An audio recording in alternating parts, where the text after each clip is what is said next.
Bless you, I think. Thank you, Mason, I think. How are you doing? You good?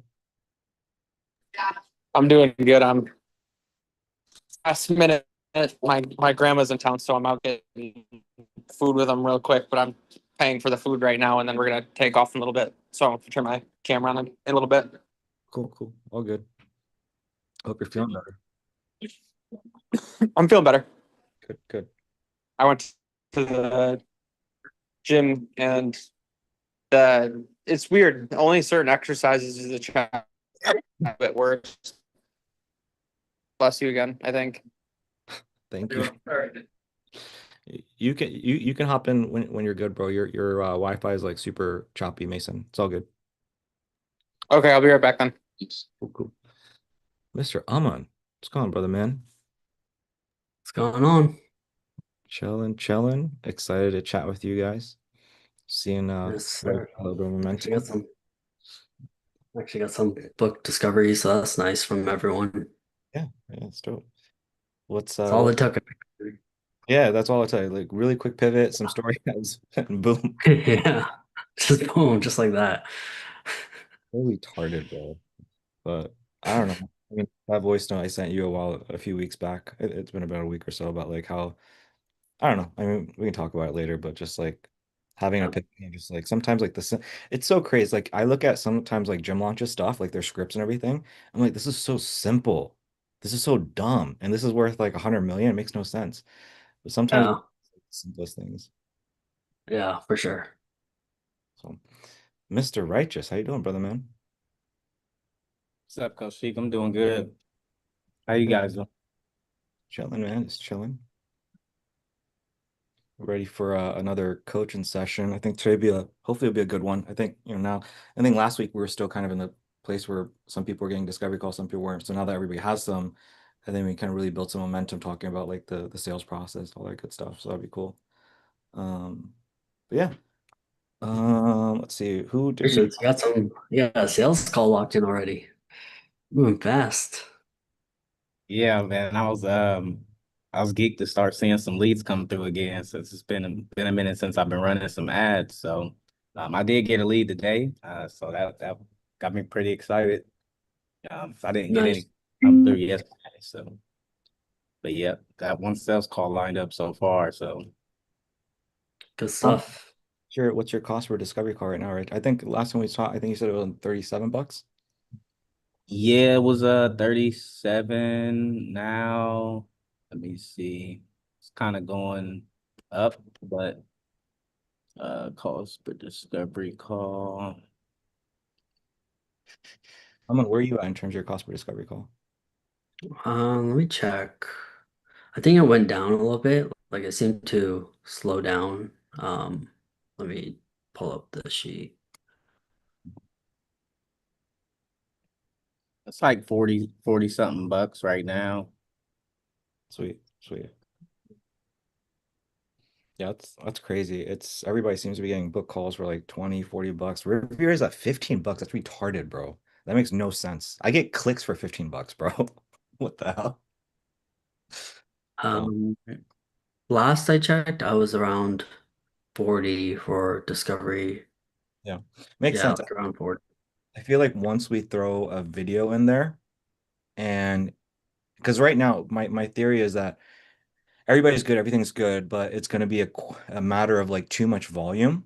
And so this is where I think maybe throwing in qualifying questions on the Yeah. counter, like that's where we might start doing after we like start doing the videos. Yeah, I got my video done, so I can launch that soon. Um, Excited to see it.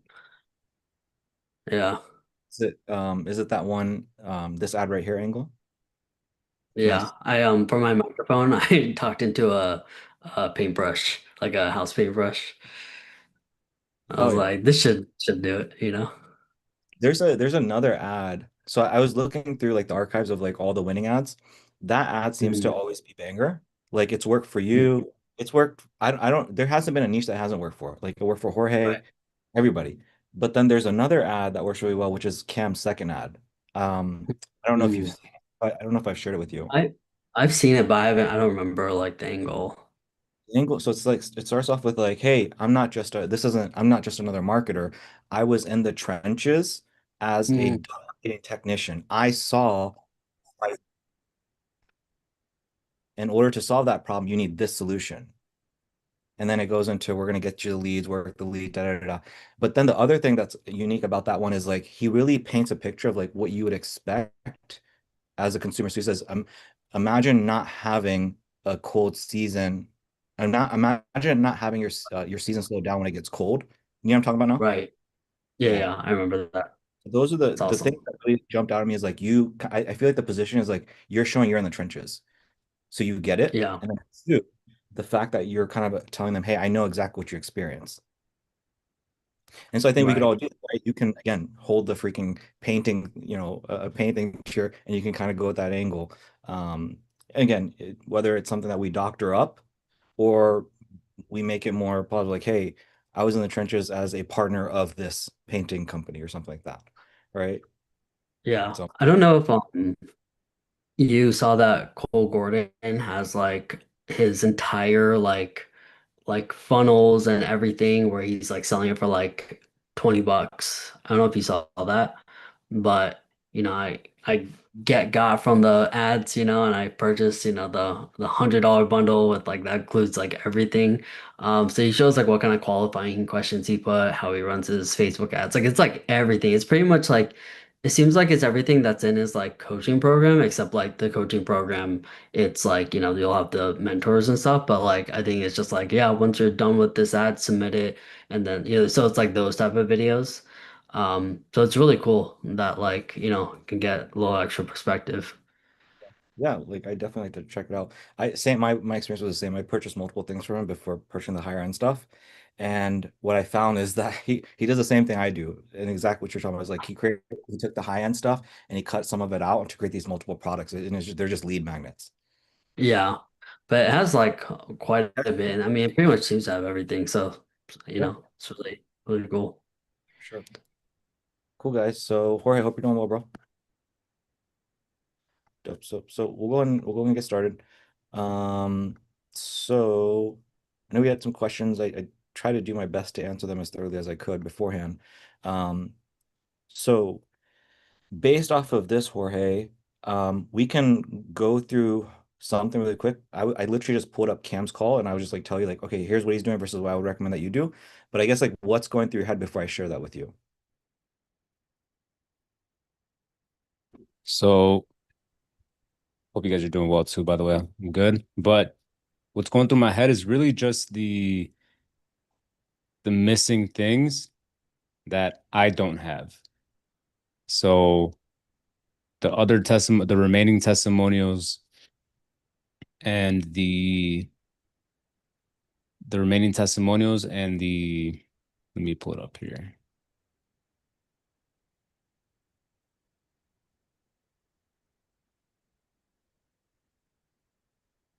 The remaining testimonials and the ROI calculator explanation. I got the information as far as what Solo and Adam gave me and then what ChatGPT gave me. I don't really know how to interpret that. Like I don't know what these profit margins mean and how to interpret that with the ROI calculator that Cam gave. I tried explaining it to myself a couple times, but I just kept confusing myself and I didn't know how to like make it work. So that's where I'm kind of confused. Okay. So we'll go and tackle this, and then we'll get into like the testimonial stuff. So I honestly, it's really simple, bro. Like you just change up one word, and you just say pretty much the rest of like what he says. So have you had a chance to like watch what Cam's doing? Yeah, yeah, I saw this one, I saw the other one too, and then I didn't get a chance to rewatch the one from the coaching call last week, but I did see the ones that he had in the sales calls. Sure. $90 to $110 to make those do. What I like to do is show you the ROI calculator. So I can answer any questions if you have some here, but I find that a lot of questions are into do the numbers make sense? So what we're gonna do here is make the numbers make sense. So we're gonna put in all your info. So I think you said your average ticket was 600. 600, and then do I go with So for you, instead of saying your average ticket is what, 600, that works for him because they know how much they charge when they go into the house and do the upsells, whatever. For you, what you're going to do is you're going to say, so in terms of the average ticket of the service, what you're going to do is you're going to ask them, You're gonna ask them. You'll be like, "Do you remember what the number is that I told you? Do you remember what the cost per the average customer is?" Then they're gonna answer you. They're like, I think it was this or whatever." And by the way, what you can do is you can make them write it down earlier on the sales conversation so that they have that number. And so before you plug it in, you're instead of you plugging in, you want them to tell you what the number is because now it's gonna be more believable. They're gonna be more bought in. And so let's say they Mhm. say and just 600. Again, I don't know what the average value is of the people that go through all the upsells, downsells, but whatever that number is. The 97 audio? Yeah, Okay, so if you go 97, let's stay conservative. You're almost always, anybody who does 97 you're gonna get around 200-ish leads, probably like a 180 to 200, about 200 leads. But let's stay conservative to start out with. And so for the number of leads each month, you can go into I understand what he's saying, but I think so. I'm guessing he says somewhere here, like, hey, what is, how much are you gonna spend per on your ads? So you have to obviously figure that out. Like, hey, so are you gonna be spending $50 a day? Or are you gonna be spending $30 a day? And then you can go to, okay, so the number of leads that you're getting each month. Again, you can go over this previously during the discovery call. I'm sorry, previously during the sales call where he knows it's $15 per lead or whatever. It's like, okay, so based off of our conversation, again, do you remember, based off of our conversation, do you remember the number of leads that we're expecting to get you? Get him to tell you. And then if he doesn't get right, it's like, yeah, so remember, and so let's say he says, I don't remember exactly, he's a little bit fogged. It's like, okay, so remember the cost per lead is $15. And so if you spend, for example, $50 per day, then the number of leads you're gonna have is this per day, which is this per month. Does that make sense? And he's like, oh, okay, cool. So let's go ahead and plug that in. Is that cool? They say, yeah, cool. Boom. Now you plugged it in. Profit margin, what would you say your profit margin is? 90, 70, 80? Just product clean. I mean, like because I have low cost on chemicals, low cost on, equipment. So like 80%. They have no idea, bro. Like they're like you don't need to stress about this. They have no fucking clue what their own profit margin is. No business owner does, bro. 80% Bitcoin. Nailed it. Your close rate. If I was you, so if you're stressed about this, I would go into, okay, so in terms of your profit margin, in my experience, there's electricity, there's this, there's that, there's this. And so in my experience, the profit margin is around 80% in terms of, what you're going to be able to profit per student. Does that make sense so far? And then you need to like look in their eyes, you need to pay attention. So again, I was very short with my words, but you can use more words. You can say, so in terms of profit margin, every business is a little bit different. Across the board invariably, what I've seen is 70 to 90%. It just really depends on how much you guys put into, is your mortgage higher, is your rent higher, or is it lower? If it's on the higher side, in my experience, your profit margin is probably around 70. What's your rent right now? Oh, it's 2 grand a month. Oh, okay. So in that case, I would actually put you right in the middle. I would say probably 80%. 80% profit margin is typically what we're seeing for a business like yours. Does that sound about right, by the way? Yeah, Jorge, that sounds about right. Again, you got to get them to buy in. Once they buy in, then you move on to the next thing. It's literally that simple, bro.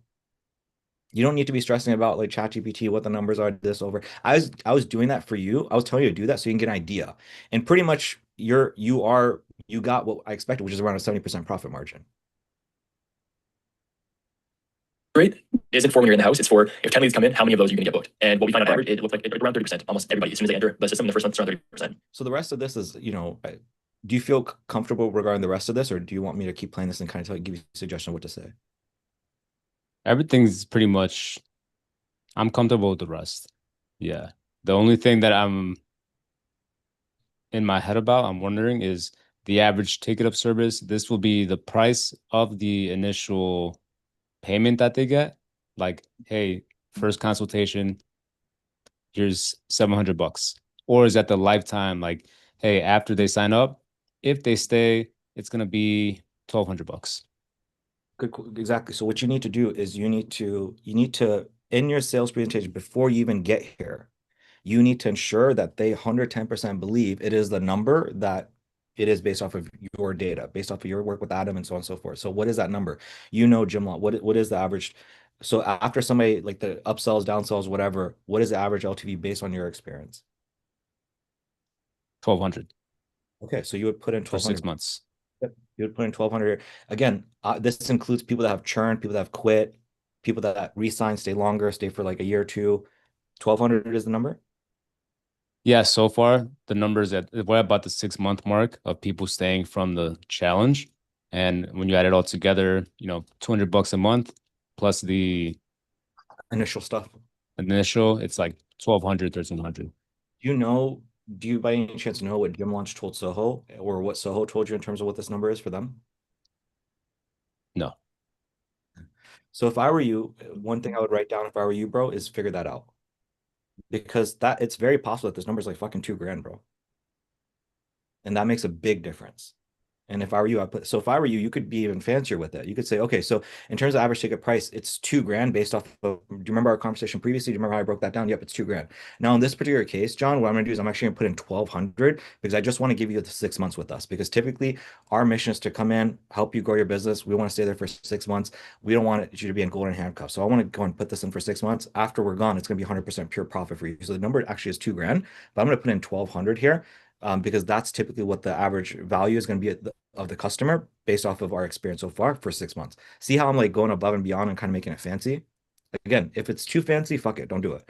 But I'm just telling you, the reason that even came to my mind is like, if the numbers are $2,000, like that's fucking almost unbelievable. It's not a bad problem to have. You just have to be very good at convincing them that it's $2,000. If I bring it down to 1,200, now it seems more down to earth. Mm. So again, if it's too fancy, fuck it. But I would encourage you to go to Gym Launch, go to Soho, figure out what that number is, and then again in your sales presentation earlier on, in your discovery call, in your especially in your mechanism video, you paint a picture of why this is 2,000. Your mechanism is super fucking crucial to getting them to believe this is 2,000. Okay. And then for the number of leads each month, Yeah, that's total number of leads, right? And then the 30% close rate off the total number of leads, that disconnect was that not 30% of the entire month of leads is going to convert, right? It's going to be like 50, it's going to be 30% of the 50% that show, of the 50% that book. yeah, it's a good point. I think with Cam, like he really is sharing, he really does have like a 30% lead to purchase or convert, which is like fucking insane. I think reality is like around 6%. I think 6% of leads actually buy. Do you know what your number is, Jorge? I don't know right off the top of my, I know those are the numbers, right? So of the total number of leads, say 90 leads, we get 50% that show. I'm sorry, 50% that book. And then of the 50% that book, 50% show. And then of those 50% that show, 30%, I confidently say close. Okay, so I guess like what would this close rate? So basically what you need to do is you need to divide the number of leads you get by the number of closes, which I think you're kind of cutting out there for me. It was my internet, but I think it was around 6%. I don't know if it's 6%. I was saying that it's pretty much like it halves every time. Right, And right. then of the people that show, it's 30%. So basically what you want to do is you want to take the total number of leads that you've generated, bro, from Adam, since you guys started running the ads, and figure out how many customers you got from that. So let's say you got, I don't know, 70 customers and you got 1,000 leads, 70 divided by 1,000. And then you would just put that as your close rate here. So it's about 4%. Now, I don't think this can even go down to 4%. In your particular case, just keep it at 10%. Yeah, just keep it at 10%. Don't fucking overcomplicate it. Yeah, I'll bring it down to 10%. And then I would put the total number of leads and the number of leads each month. Yeah. Okay.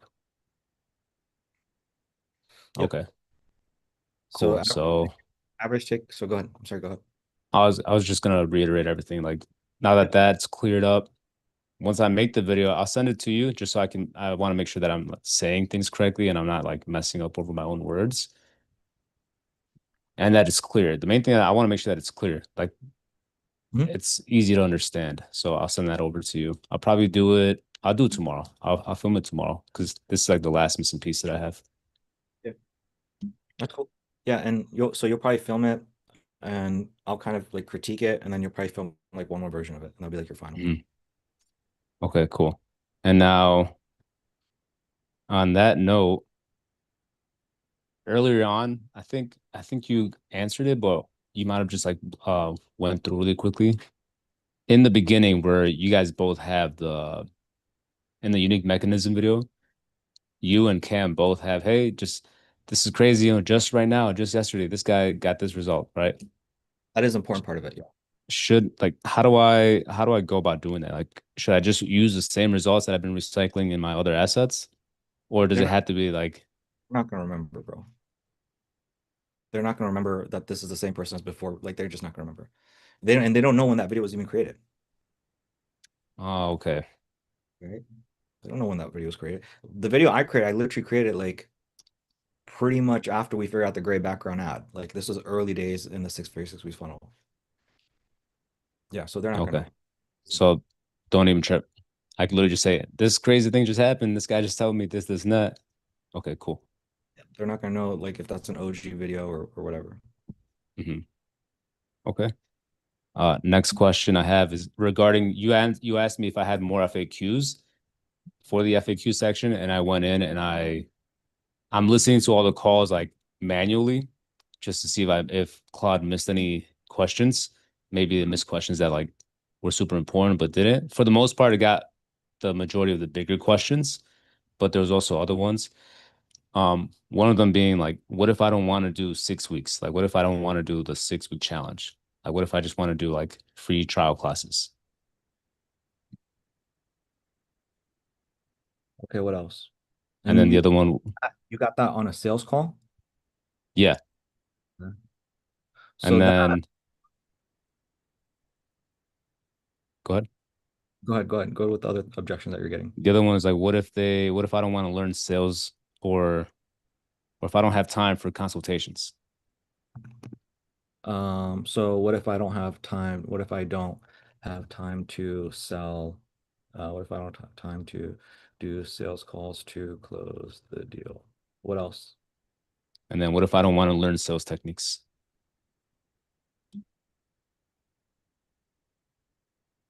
Well, on that note, it's like, what if I don't want to like, they're scared of learning the sales techniques to sound salesy, like pushy. Shit. Man, I hate when that happens.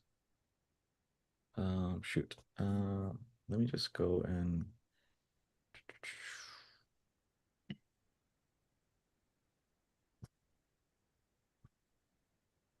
sorry, Jorge, that disappeared. So what if I don't want to do the 6 week challenge?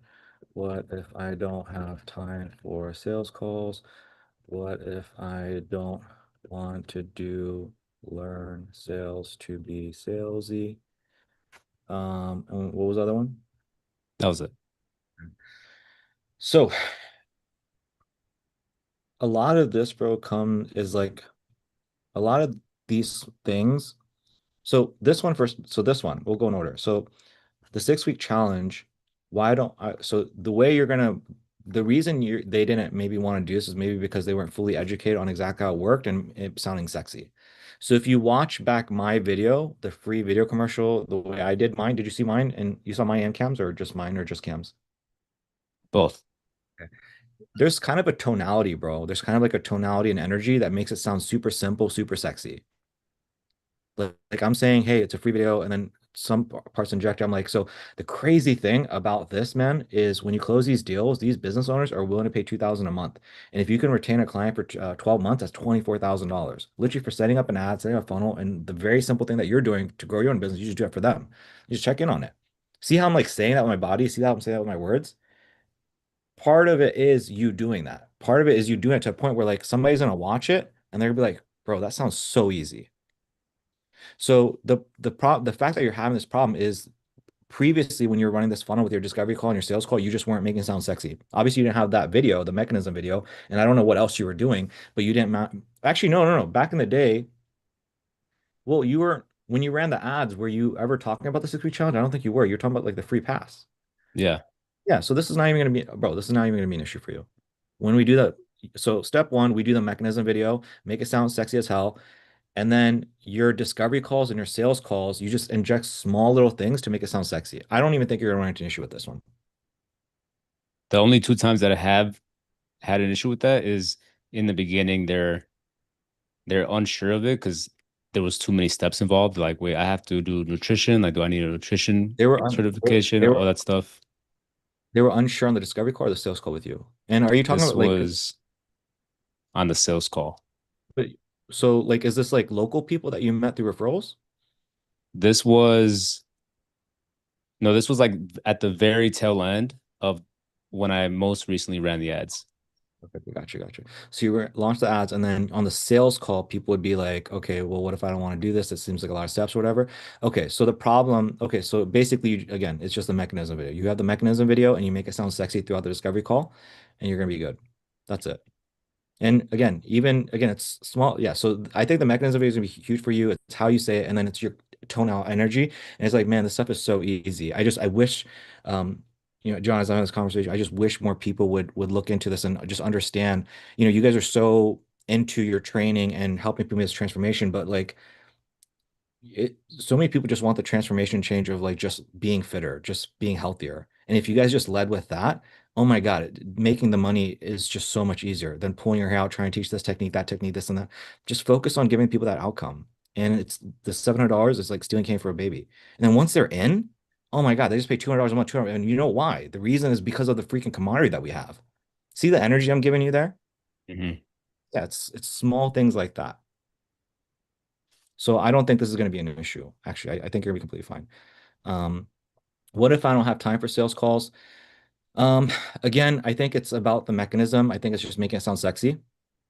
I think again, this goes back to like your initial sales call template with all the slides, bro. Is like you were just making way too complex, bro.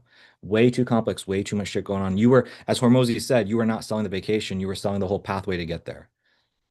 You were selling this crazy thing of da da da da da. And so you just don't do that. Just don't do that. Focus on mechanism, making the mechanism simple, and making it sound sexy, and they're going to be down for it. Especially again, if you paint it off as like, the crazy thing again, it's like the crazy thing is it's literally just like, most Brazilian jiu-jitsu, I mean, if they're not even running ads, and the ones that are running ads are offering this free trial, and they wait for people to go in, and it's literally just one step. You just have like a discovery call, and you have the sales section, and the sales is like a walk in the park. Literally, if more business owners just were willing to do that, that is literally the difference between a $10,000 jiu-jitsu and like 40,000. Literally just that sales call. That's the secret sauce. In my experience, that's the secret sauce. It's like me kind of talking about Cam last week. I'm like, dude, it's so crazy. People don't show up to these sales calls. Dude, literally all you have to do is pull your phone out, say what's up, send a personalized video, and dude, the success rate is literally 100%. I've never seen a 100% show up rate. But if you can just take that little secret sauce, if you just take that golden nugget, if you do it, I promise you, see how I'm like giving you that energy? It's shit like that. Does that make sense? Yeah. Okay. What if I don't learn? I think this is the words that you can use for something like this is so now that being said, it's literally just a sales call, and that's the difference between like 10 and 40,000. Like you can say all that kind of stuff. Now, that being said, the sales is super simple. I'm going to show you. Here's literally the script that we have. And you can literally pull up your script and say, this is literally it, verbatim. There's no hard pressure sales. There's no crazy sales tactic. It's just leading in with telling what people told you that is their pain point, really leaning into that and telling them, hey, I can help you solve that. It's literally just being a good person. It's all about caring. As long as you care. And John, you strike me as somebody that genuinely gives a fuck. Just give a fuck, follow the script, dude, and you're gonna close the deal. Again, it's an energy thing. I'm making it seem like it's not crazy sales or anything, like it's about caring. And it is. All that stuff that I said is true. It's just how you just gotta frame it that way, bro. So it's about packaging with you. That's kind of what I'm noticing with you over and over. It's like you just have to package it the right way. So Mhm. main thing that's going to make a big difference from us so far based off this conversation is having a mechanism video and the energy you give people, aka the way you package shit. Those two things are going to be the big levers for you. Yeah. Okay. Yeah, I agree. I think it's more of the way that I would say the things, and then just saying too much that I would let's say, like a better term, I would like, I would make them dry. I would dry their. There you go. Yeah. You're very what do they say about women? It's like your women don't understand logic, women understand emotions. Mhm. Right? Like if you just try to break some shit down super logically with them, they get dry as fuck. But if you just make them feel good, okay, you're good, bro. You can say the dumbest shit. You just gotta make them feel good. Same shit with you, bro. It's like I see with your stuff. Your stuff is so good. It works so well, and you're focusing too much on that to the point where it's going over the head. You're not focusing enough on the emotions. You're focused more on the logic and not enough on the emotions. Mhm. Yeah. Okay. Cool. So if I got the feeling stuff out the way, everything else is good. Only logic, bro, that you need to be worrying about is the mechanism video. That's it. That's literally the only logic. Everything else should be pure, almost pure emotion. Cool. Okay. For you. Yeah. some people, some people don't go logic enough, but for you, you're on one end of the spectrum, so I'm telling you to dial that down a little bit. What else you got, bro? I believe that is it. I'm just in the process of making everything else, like finishing all the technical stuff, like the thank you page videos, injecting in the testimonials that I have, and then that's really it. Really, I think the big chunk of it is just making this video. I think so too. You said earlier on in this conversation something about like you don't know what to do about the testimonials or something. Yeah, Or those that testimonial page. is that what you're talking about? Like that one slide with like all those faces? There, and then like Cam has this testimonial page that's linked in the thank you page. And it's like Mhm. see testimonials, and then there's like, hey, here are all these people with the recent wins. And then he has, many more with the pictures of everybody, all the other testimonials. So Some, that's some are where really, I'm, some are obviously some are like Cinemark, some are members, yeah. some are like one or two is like doctored, and then literally like only one is real, bro. Mhm. Like so. So if I were you, I would have a page and I would have like all those podcast interviews that you did. If you can get Adam or if you can get one of them to send you a really quick like video version, that would be great. Even if you have like Adam as a podcast and Adam sending you a video, both would work. So I would have literally like one or two if you can. Don't sweat it. Like don't wait to launch your ads to get this thing. If you get it, great. Like the podcast is enough, bro. The podcast that you have is enough. But like try to get like one or two of those. And you already have like screenshots probably of like a bunch of results. I'm inside of your Slack, so I see like they send you wins and shit. So you probably have a bunch of stuff you can like screenshot and share. Okay. That's it. Yeah. Okay. Yeah. That's it for the testimonial side. Let me just double check and make sure everything else is good. Yep. Yeah. I think all the other slides were good though, right? Like you pretty much confirmed. I'm going to rewatch the video of you going over the loom that I sent you, but Let's look at give me a second here.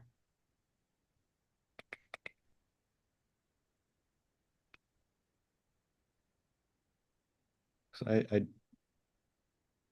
oh, I do have a question too, actually. It just popped up. yeah.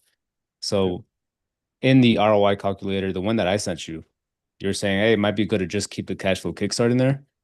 How would I throw that in there with the ROI calculator that Cam uses? Um, so yeah, Would it? use your Excel to break down the cash flow from the email sequence, Mhm, and you get them to write it down.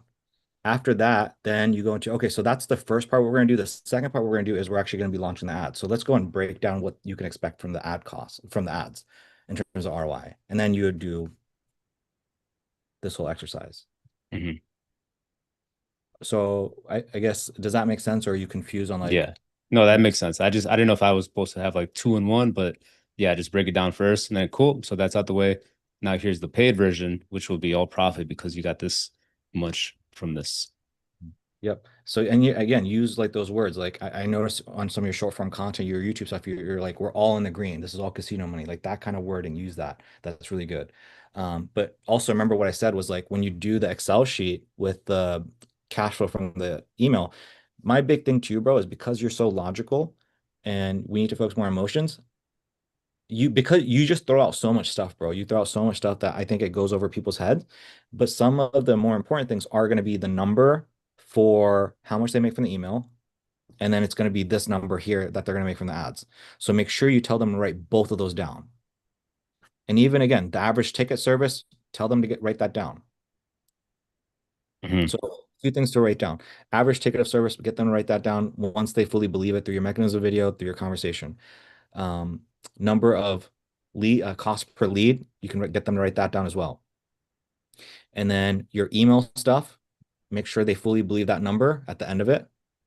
And then this number here on this page. So those are four key numbers that they want to write down. And in their mind, they're constantly like, damn, I'm gonna make all this money. I'm gonna make all this money.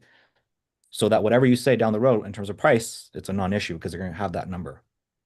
These numbers, I'm sorry.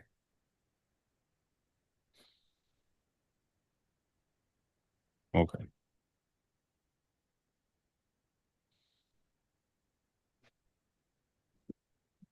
cool. And then So you mentioned for the actually turn- this doesn't even matter. I was gonna ask you about the setters right now that I have, but I don't think that matters right now. I think yeah, not yet. we'll cross that bridge when we get there. I will ask you if we can talk about it a little bit real quick. FAQs here that I like. How many leads turn into jobs? Mm,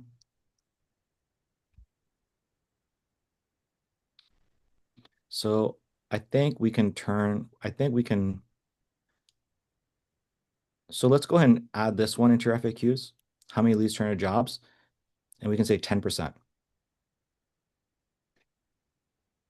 So what you can say is how many leads turn a job, 10% turn into jobs. And remember the average value of each lead, the value of each customer is $2,000. Again, you got to do your research first and figure out what that number is, right? So how many leads turn into jobs? So out of all the leads that we're going to generate for you, 10% are going to become jobs. So in other words, if we generate you 100 leads, if you decide to provide the marketing budget of 100 for 100 leads, then we can expect 10 of those to turn to customers, and each customer is going to be worth 2 grand on average. So that's going to bring you about 20 grand. So that's the answer to the first question. Second question is, how long does it take to get all this up and launched? We're going to get this bad boy launched for you within 24 hours. The email sequence takes us literally 24 hours. Getting the ads launched takes three days. You should have your first customer within time frame X. You should have your first customer from the email sequence within time X, and then you should have your first customer from paid ads within time Y. So I think you should put this in there. How long does it take?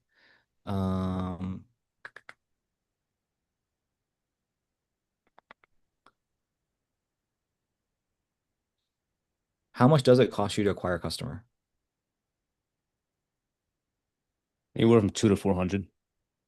Okay.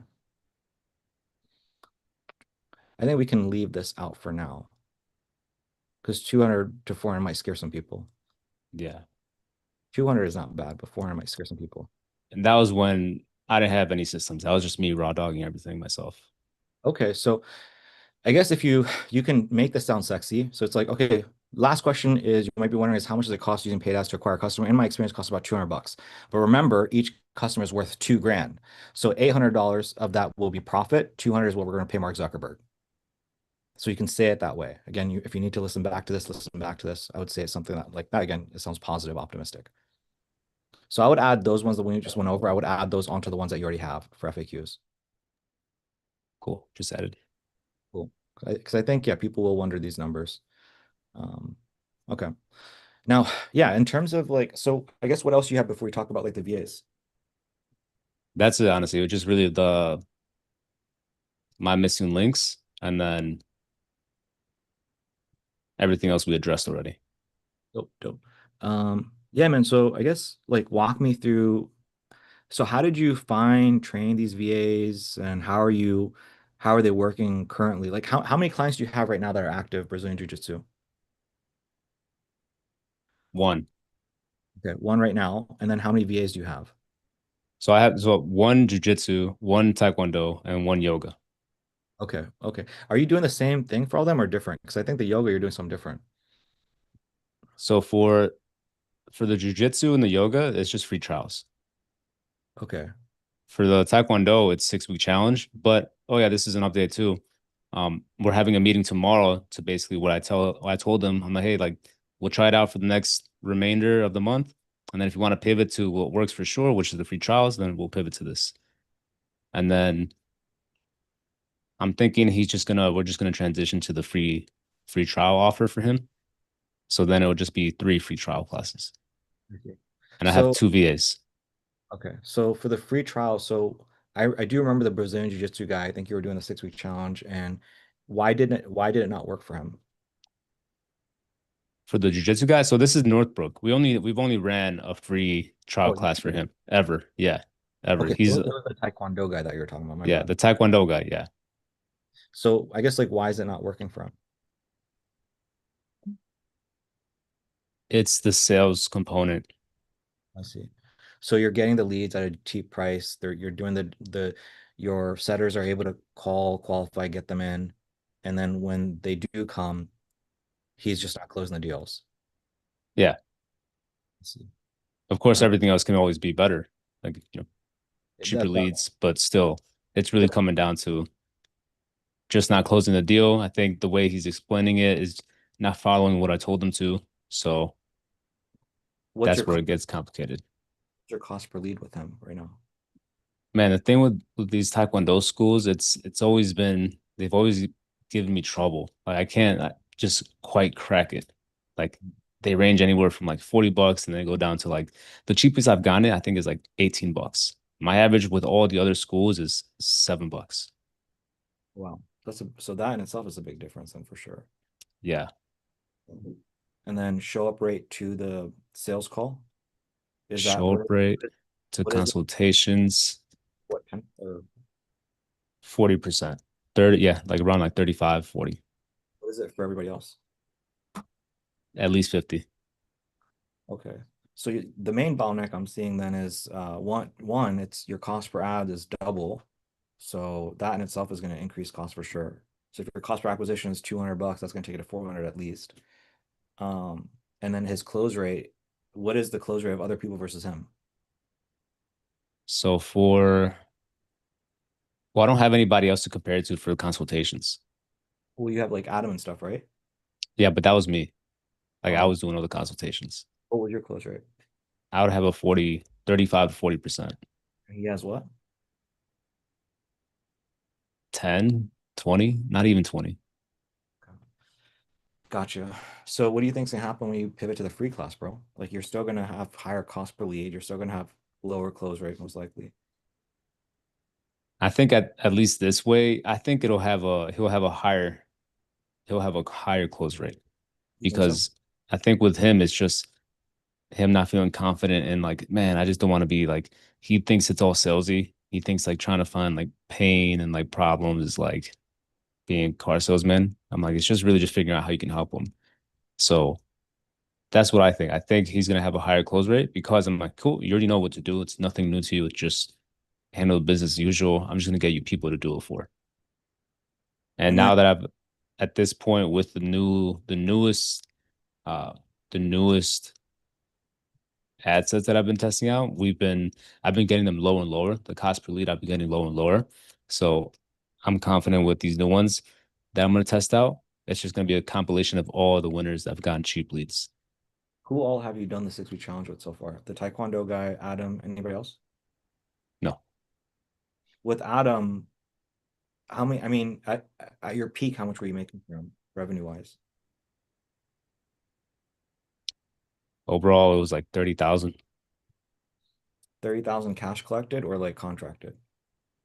contracted. It was about 19,000 cash collected. Okay. And so the bottleneck, like the reason you guys stopped was the cost became too high, or like what happened towards the tail end again? I think you said you Yeah. didn't was not calling the leads or something. Yeah. So towards the tail end of it, the towards the tail end of it, the school wasn't making enough money to afford the ad services, the ad costs, and then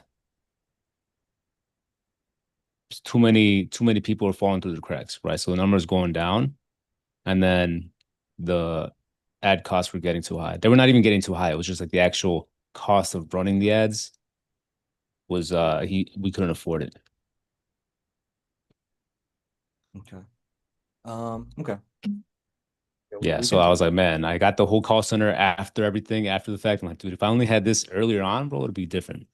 that's what I'm kind of alluding to. Is I'm asking you all these questions. I'm trying to figure out where does a call center go in to your system of like helping people.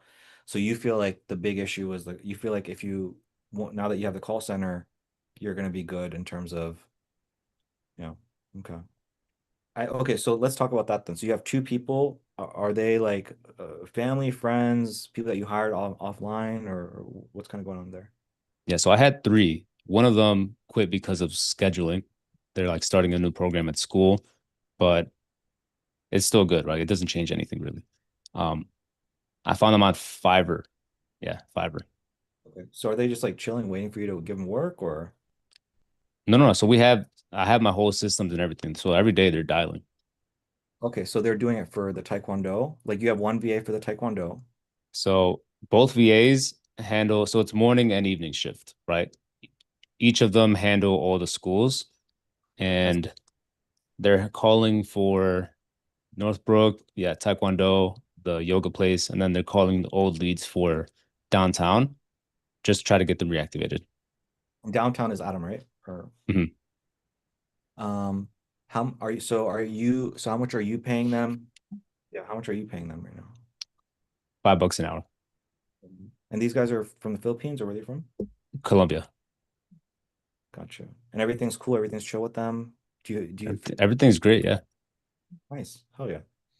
Yeah. Cool. I'm super excited about it. So when you're like, we might drop it, I'm like, no, like it's so exciting building it out. But I mean, it is what it is.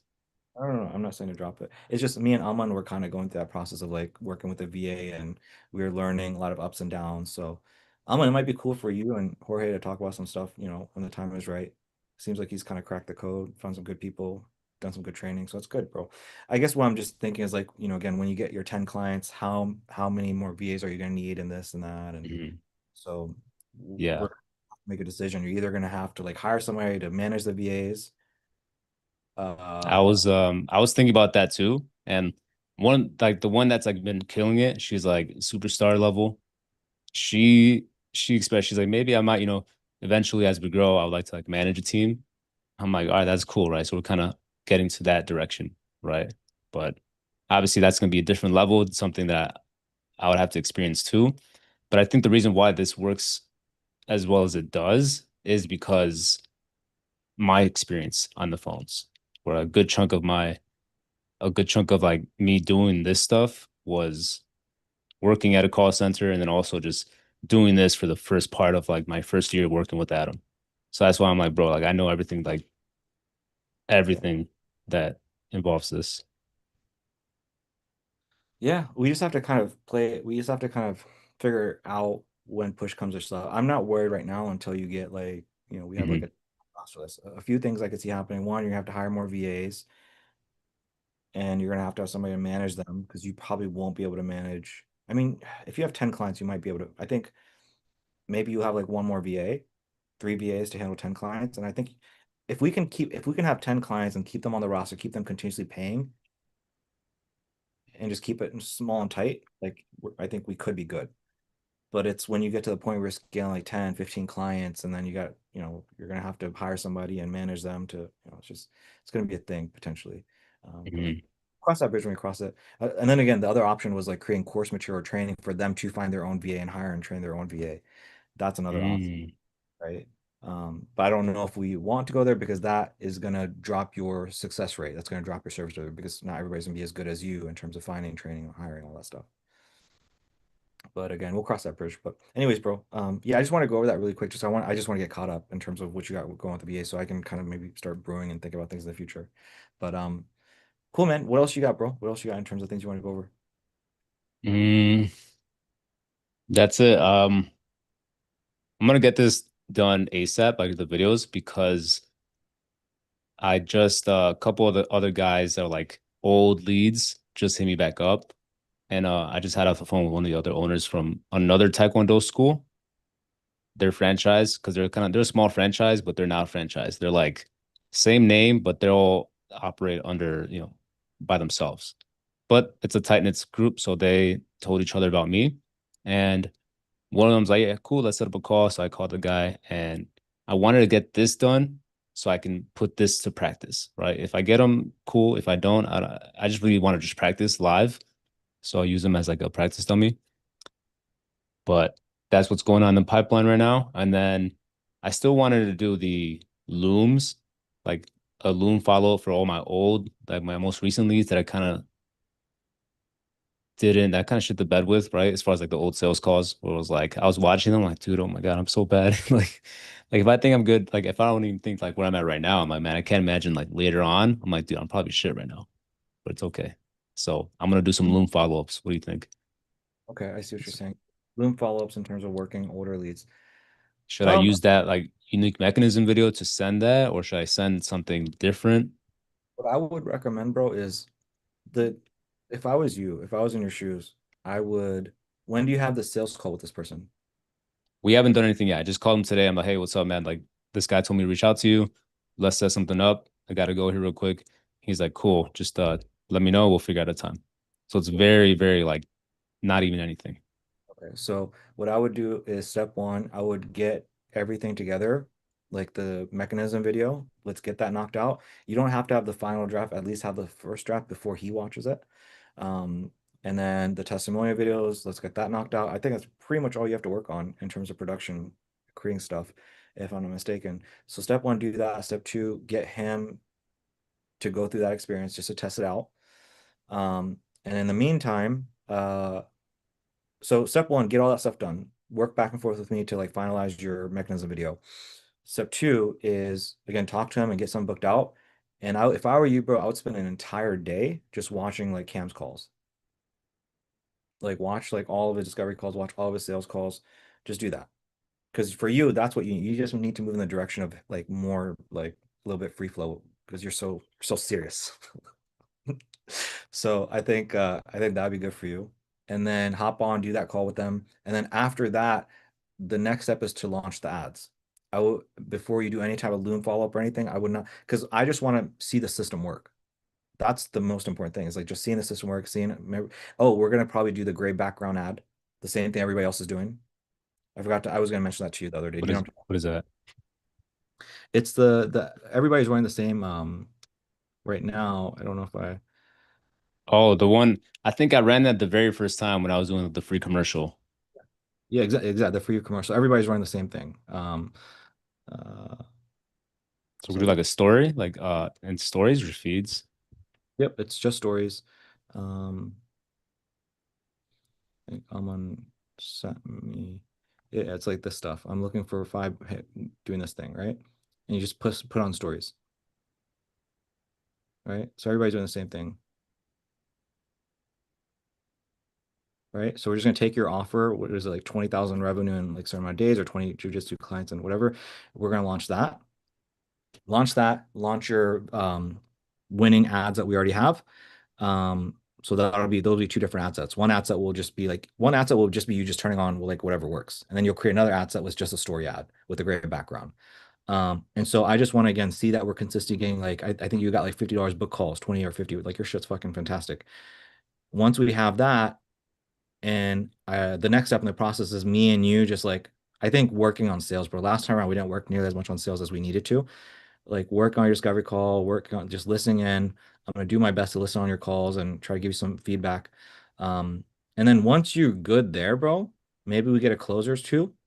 Then if I were you during your empty free time, then send Loom videos to other people if you want. That would be the order of operation. I would not do that first. I would do that last. And on top of that, I would probably do that after you've had a few conversations with people and close a few deals. Mm, That the again, you're warmed up, you have an idea of how that conversation should be. Then I would go back to old leads because I'd look at the old leads as like, okay, I got nothing to lose. mm. Yeah. Yeah, That's okay. what I would do if I was you. Okay. That makes sense. And then is there you mentioned the middle funnel too, right? The Mofu, adding those in. I pretty much have all the videos done already from the editor. So For just throw Mofu, all those in there. Yeah. remote food, I wouldn't stress it. I think Facebook's algorithm has changed a lot. Just for everybody that's here, I feel like when you do tofu, this is just something I've kind of heard through a grapevine from other media buyers, is whenever you set up tofu, tofu doesn't just go after tofu. Tofu actually goes after mofu as well. So it's like Facebook finds people that are interested and it just retargets them over and over, even though you're not setting up anything retargeting wise. So, anyways, I just bring that up really quick. That's why I'm not super crazy on Mofu. But yeah, I would have a 5-10% budget, just throw shit in there. Whatever sticks, sticks. It's not that serious, not that important. Great Mhm. background, you're winning ads. That's it. Don't worry about it too much. Yeah, that's pretty much it. Okay, cool. Yeah, that's it. That's all I got. Cool, cool. All right, bro. I'm gonna move on to the next person. If you have more questions, just let me know. Awesome. Thank you. All right.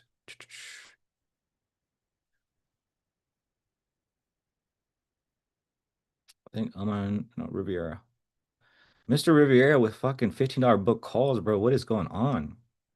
What the fuck is going on, bro? Hey, How? what's up? I was joking. I don't know if you were here. I was joking with the guy. I was talking about, I spend $15 for a click sometimes, bro. Yeah, I don't know. It's pretty crazy to be honest. I'm digging it. But yeah, I mean, um So I sent you a lot of stuff. There's a lot to yeah, I go. know. Yeah, Um, I'm just trying to did you get a look at it. chance? Did you get a chance to skim through the discovery call? or your template? Oh yeah, yeah. So I looked at it like the red text and stuff, and yeah, honestly, it's like all the things that I felt like something was off, and then now when you put that in there, it's like, oh yeah, I feel like this is what it was supposed to be, you know? Yeah. So yeah, So I get a look at that. cool, awesome. Yeah, I think a lot of this stuff, and we can refine it, but I think this will prevent the objections that you're even thinking about. You're like, oh, I'm gonna get this. No, no, no. I think this will just like prevent all that stuff. It'll squash It it. does seem open, right? So like the first photographer that I booked for the demo, he was just like, yeah, I mean, I do a lot of concert stuff. I'd like to get into that. But you know, right now I'm just open to anything, to be honest. So Hmm. the second guy seemed like he was open too, but at the same time, he seemed like, yeah, he wants to get more like restaurants. He has like a bunch of model, I guess he has a model agency, so he like pitches So to restaurants. really, so really quick before you continue, Mhm, that first guy, I don't know how you played it. I guess I could ask you just really quick, or I could just tell you how I would play it. mhm, So if you said like, hey, I'm just trying to get something, I'm trying to get anything, I think from there, then you just somebody like that, who's open, like mhm, you just fucking go in, bro. You just go and you say, oh, awesome. So, we do specialize in portrait photography. Like we're familiar with weddings, this, that. What I've come to find is like that's the highest profit margin and highest volume that you can get. So that's what we specialize in. So if you're in a place where you can shoot 1 day a week and just like do like freaking 15 shoots, man, and just knock it all out and just collect a bunch of cash and keep the rest of your days free. If that's something what you're looking for, well then I would highly recommend, doing portraits. And so what you're doing is you're taking a guy who's undecided and mhm. you're like saying, do this one option. It's like Yeah. a guy that tells you like, dude, I don't have a type. I don't know if I like African American girls, Chinese girl, this. You're like, bro, you got to get after the Colombian chicks, bro. And here's why. Yeah, sell them on that. Right. So that's how I would play the first one. In the second case, it sounds like you have a guy that's a little bit more like, hey, Riviera, awesome, but like I really want to do like concerts and this and that. And so for those people are a little bit different. They're like, if you're asking like, hey, what's your type? African American, it's like, yeah, these are the different types. And I'm actually leaning towards Colombian. So for those people, what you have to do is you have to be like, no, no, no, Colombian is not what you want, bro. You want to be here. And you have to do that with your content, or again, you can, yeah, content or your word, and you say, okay, I know that you're saying Colombia, but like, trust me, here's what you want to do, and this is what we specialize in. Mhm. Anyways, I don't know if this is, I know this is kind of abstract, but I hope this Yeah, is. no, I mean, I was thinking about how I did with Invisalign because a lot of these guys be like, I want to do a sleep apnea. I want to do Botox, and some dentists are getting into Botox now. And then I would always be like, okay, is there a reason why? And they're like, it's just quick cash. And then I'm like, okay, well, if cash is kind of what your aim is, typically what we're doing with a lot of our clients is like, hey, we understand like you maybe want to promote this service, but you also have Invisalign, or we wouldn't be talking right now, right? You service that. The reason we do Invisalign, and then whatever, I break it down to cash.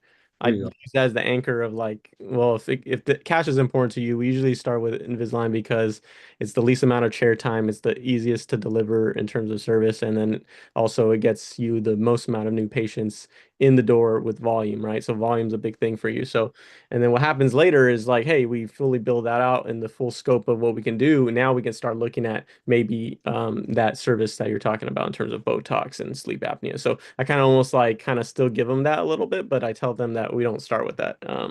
So I was I just like, thinking like, how is there a way to do that for photo? But I think you're kind of done that with what you said too. yeah, I think if you just have the right introduction, like that um, right away it'll get the right people in. And if somebody gives you a red flag, you make sure you fight it right then and there. Hmm. Here's what we do and here's why, here's what we could do. If that's the direction you want to move in, I can guarantee we're going to hit. Again, you anchor at whatever they said, which is in that case it was revenue. They said they want revenues to anchor towards whatever they're saying. Hmm. Got it. So yeah, I mean, I'll start with that just so that way, I'm gonna open it real quick, just to see it. But yeah, I don't know if they will like. I mean, most likely I haven't tried the script yet, so I don't know what's gonna, be a thing. Are they gonna push back when I say portrait photographers? Are they gonna just like kind of not say anything and then just kind of when I ask them more questions about what they're looking to do, are they um but yeah, I like how you say okay, great. And to be clear, you do shoot portraits, right? So I don't know. That might be the breakaway point where it's like they'll either say yes or they'll say, I do this and I want to get more into this. And somebody who's more hard on like that and kind of are starting to go against like the qualifiers I'm doing, like, how do I deal with that without like I want to listen and, build rapport and kind of hear them out, but at the same time, I don't want them to kind of just, you know, basically do a whole life story about why they want to do something that's totally against what I'm doing. Because sometimes that's where you tap into their passion, and then it's like at the same time, like how do I navigate that without just like stomping on their shit, Yeah. I think, like I said, I think the idea, I always say prevent is better than cure, right? Prevent the objection, don't handle it. So this right here is going to prevent most of it. Just this introduction right Mhm. here. And the way you're saying it's like, hey, this is our bread and butter. We've done this is what we specialize. This is what works really well. So right from the get, you're kind of selling them on it. So if you get any level of resistance, if you do get any level of resistance, again, don't get into their passion and just be like, is there a specific, and you can put words in your mouth. It's like, okay, so concerts, is there a specific reason, like in terms of revenue, profit, working hours?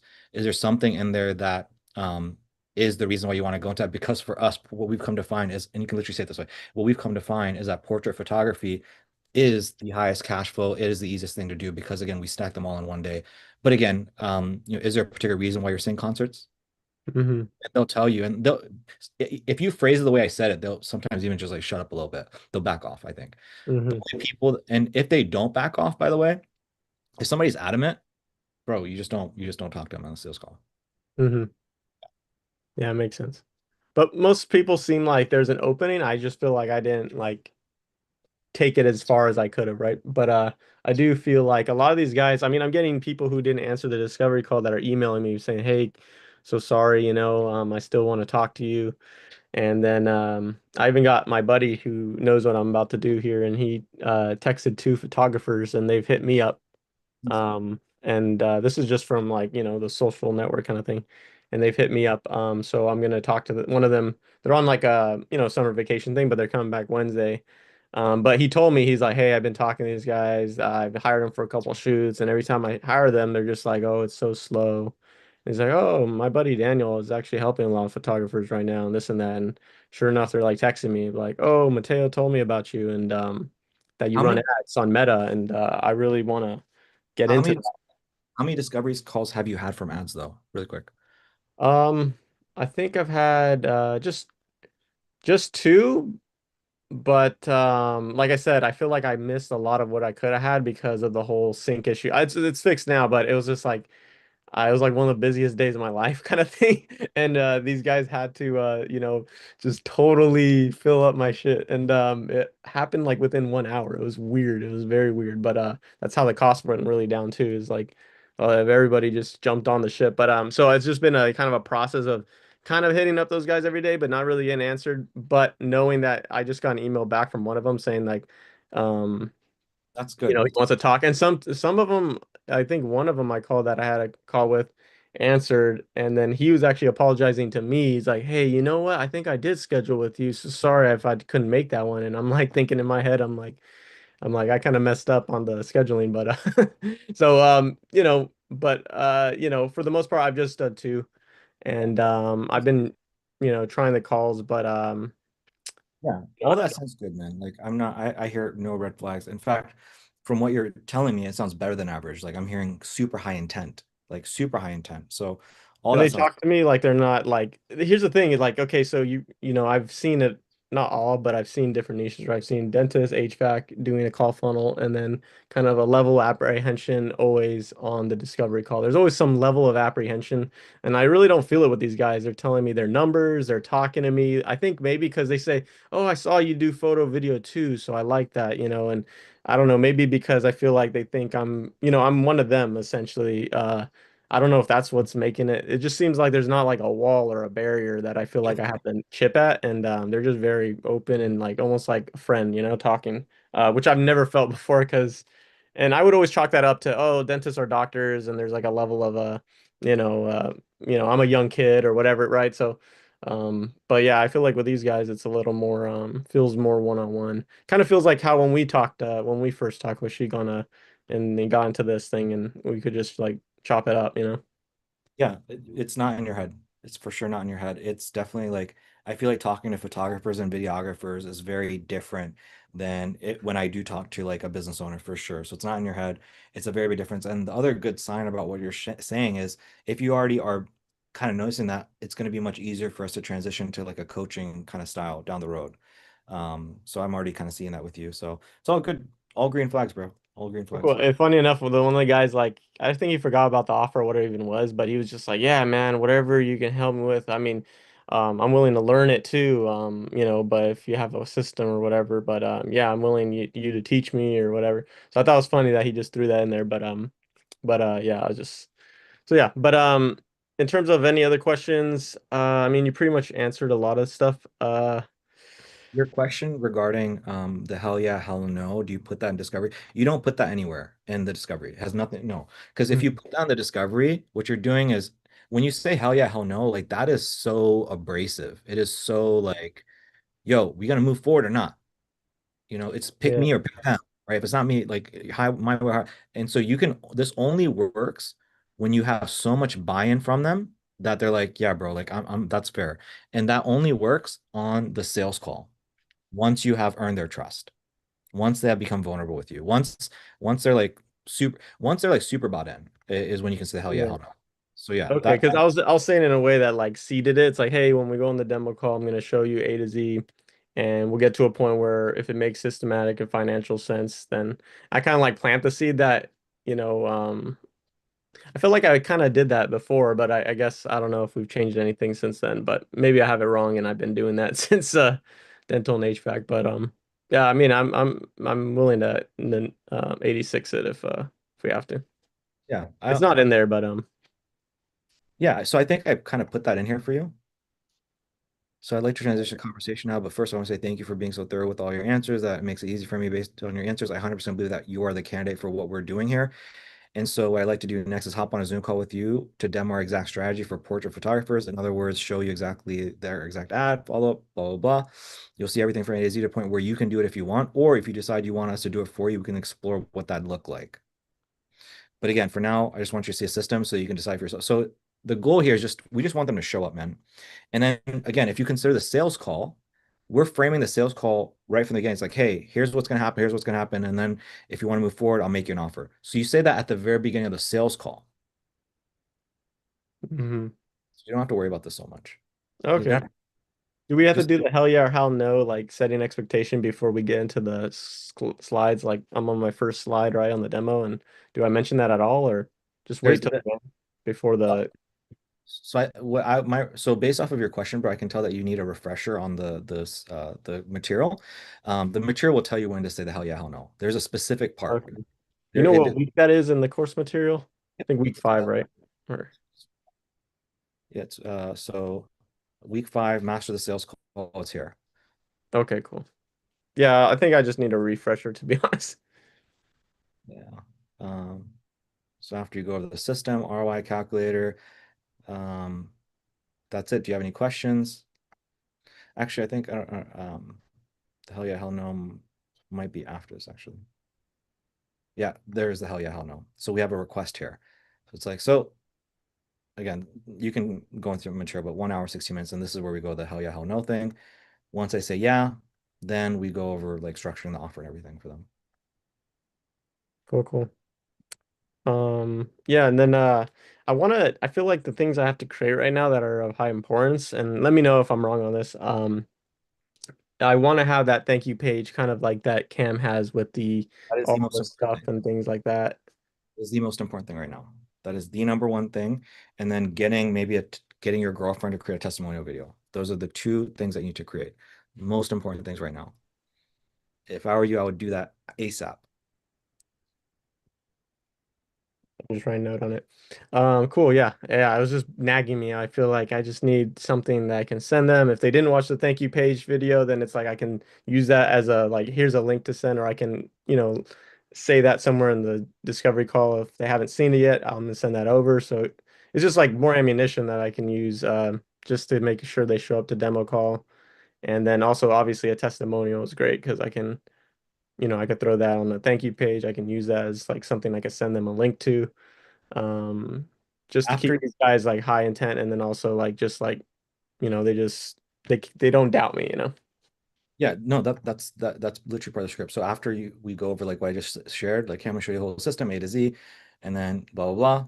After they say, yeah, sounds good, you get them booked into the calendar, and then after you get them booked in, that's when you pitch these two things. So before I let you go, two things top of mind for me. Did you get a chance to watch the video at the top of the thank you page? So they'll tell you yes or no. If they don't, then you tell them, hey, I'm gonna send it to you, and I need your opinion to make sure you understand it, because this is gonna make our sales call much smoother. When you understand the system at a high level, me and you can get granular on the sales call. I can show you specifically. And then you tell them, hey, again, this is Cam's trick. I have somebody that sounds so similar to you because of A, B, C. You mentioned they have the exact same experience. And I want to show you how they were able to implement our system. So I'll share that with you. I think it's really going to help you as well. So these two come in afterwards. So this is why this is so crucial. You need to create these pieces of content so that you can send these over. You can say this part of the script. Cool. I'll start working on that for sure. Yep. And then should be it. Do you think it's smart for me to try a 250 offer either with me or my girlfriend? Because I ran it from my, remember when we did the proof of concept, like just to make sure, hey, this isn't a fluke like that. It's just working with my girl because we had issues with the Hallaby Homes dude, where it felt like kind of a fluke. So I tried 3 locations. I told you, Coach Sheik, this it's freaking working in 3 different locations. Like, should I go back to those locations and relaunch with a 250 ad just to see if anything changes and I can kind of just, If you you know, I want. ultimately would want to. Oh, was that? If you want. Just because I feel like, yeah, if I could just, fuck, man, start with a 250 and it gives them the same results, like, screw it, man. It's like, because my girl's starting to do that on the call. So we have a 150 offer on the ads. And she's been doing it to where on the call, she'll just ask them if they're looking for a beach or park, and then if they've been saying it's summer and we're on the coast, so they've been saying beach a lot, but she's been just telling them, sending them stuff about the price and stuff, and it's 250, and they haven't questioned it. They haven't said, oh, it was a 150 offer or whatever. So we've kind of felt like, okay, well, what if we ran it? I like the volume we get from having a 150 offer, not gonna lie, but if maybe it only goes up incrementally a couple dollars per lead, and at 250 it's like, okay, well, shit. It's Yeah. like you might get better people too. The advice I'm giving you is the same advice you're going to give to your clients, which I'm telling you, like, hey, give it a shot, have fun with it, and don't change anything at ad level, don't change anything at any level, just throw it out there. And if anybody questions, you can justify it. Just use some extra words because of this reason, that reason. 250. Now, if you don't want to do it, we can certainly do the 150, and it would be this. So does that make sense? So ad level doesn't change. Discovery call, whatever you do, does not change. The only change is if you get, oh, I thought it was 150, then you backtrack, say, oh yeah, for sure. 250 is because of you said this. However, if you want to do the 150, we can totally do that. It would just be this case. So you Okay, just that's roll. dope. And then yeah. Yeah.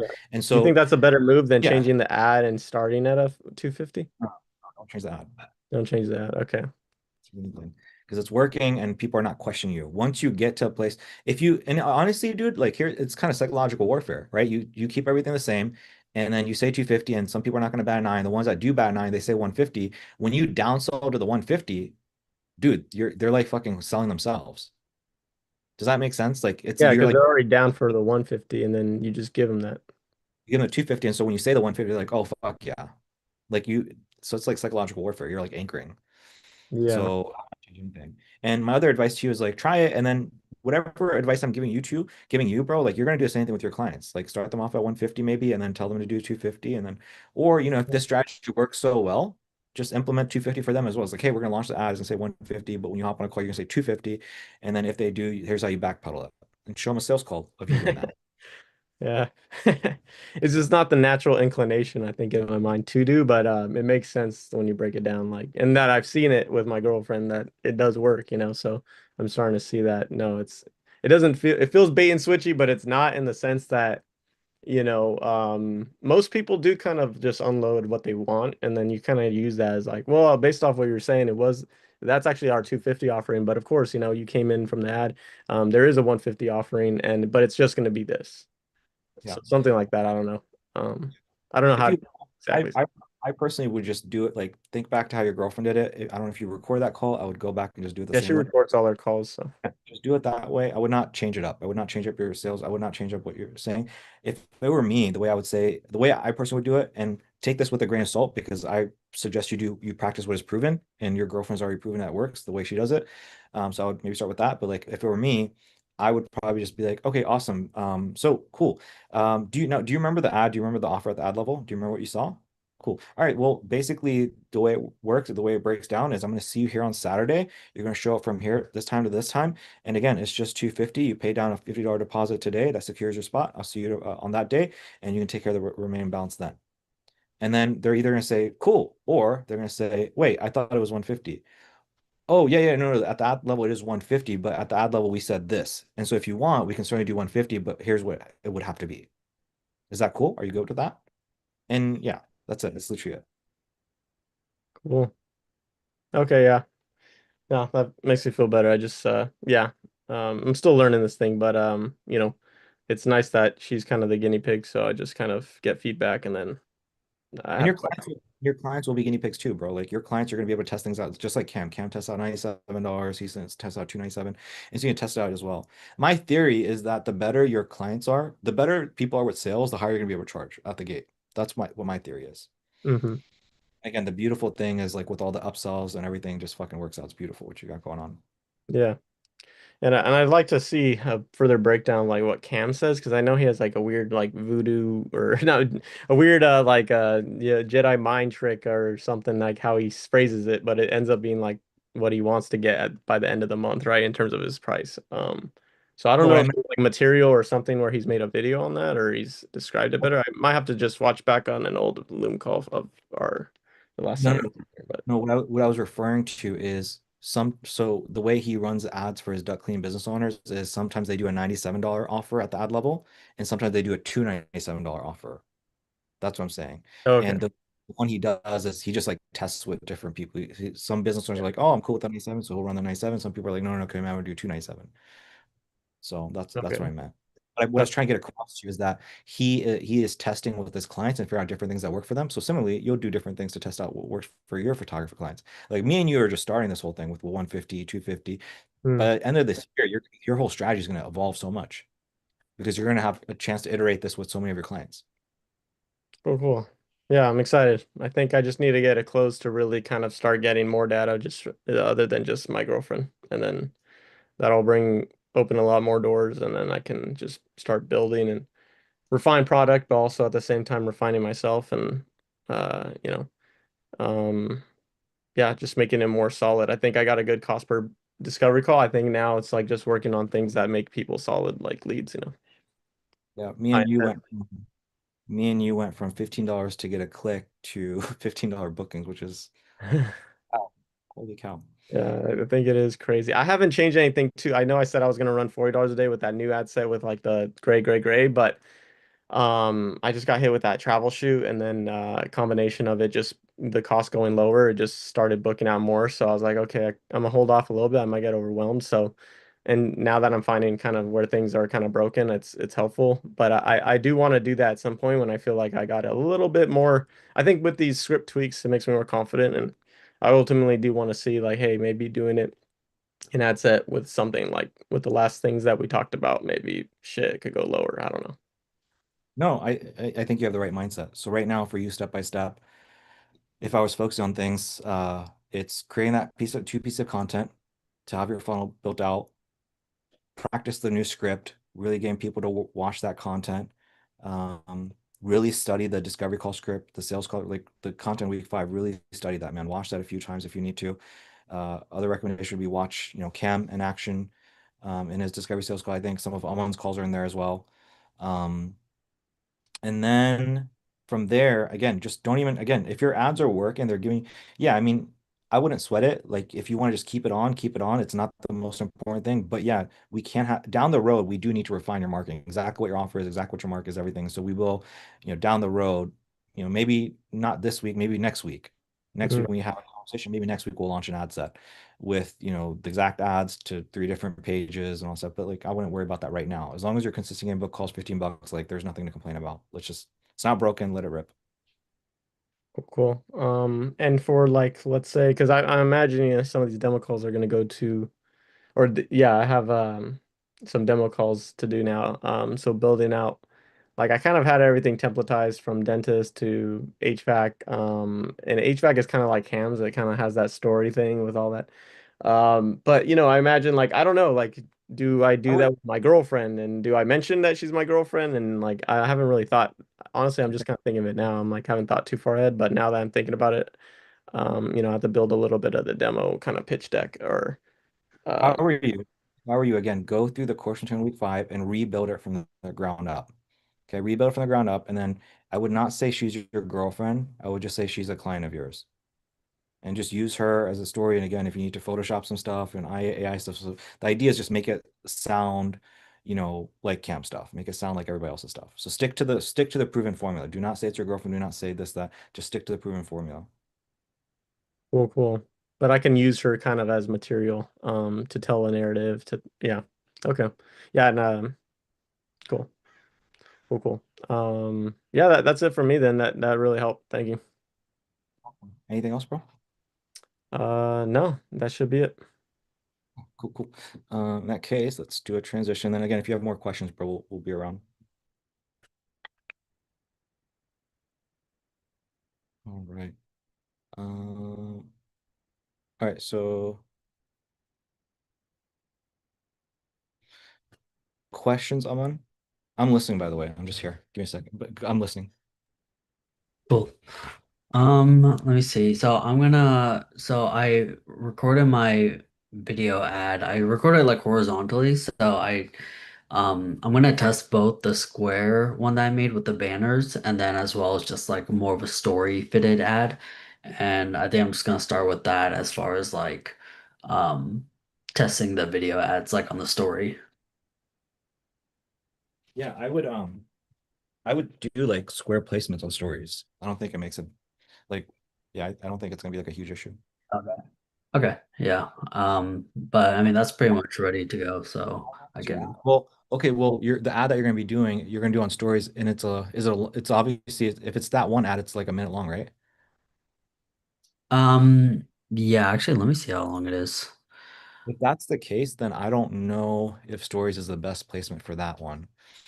What I've come to Yeah. find, I like to do stories is I like to like do vertical and fill up the whole screen and do like up to 15 seconds when I do those kinds of ads, like video ads. Mm.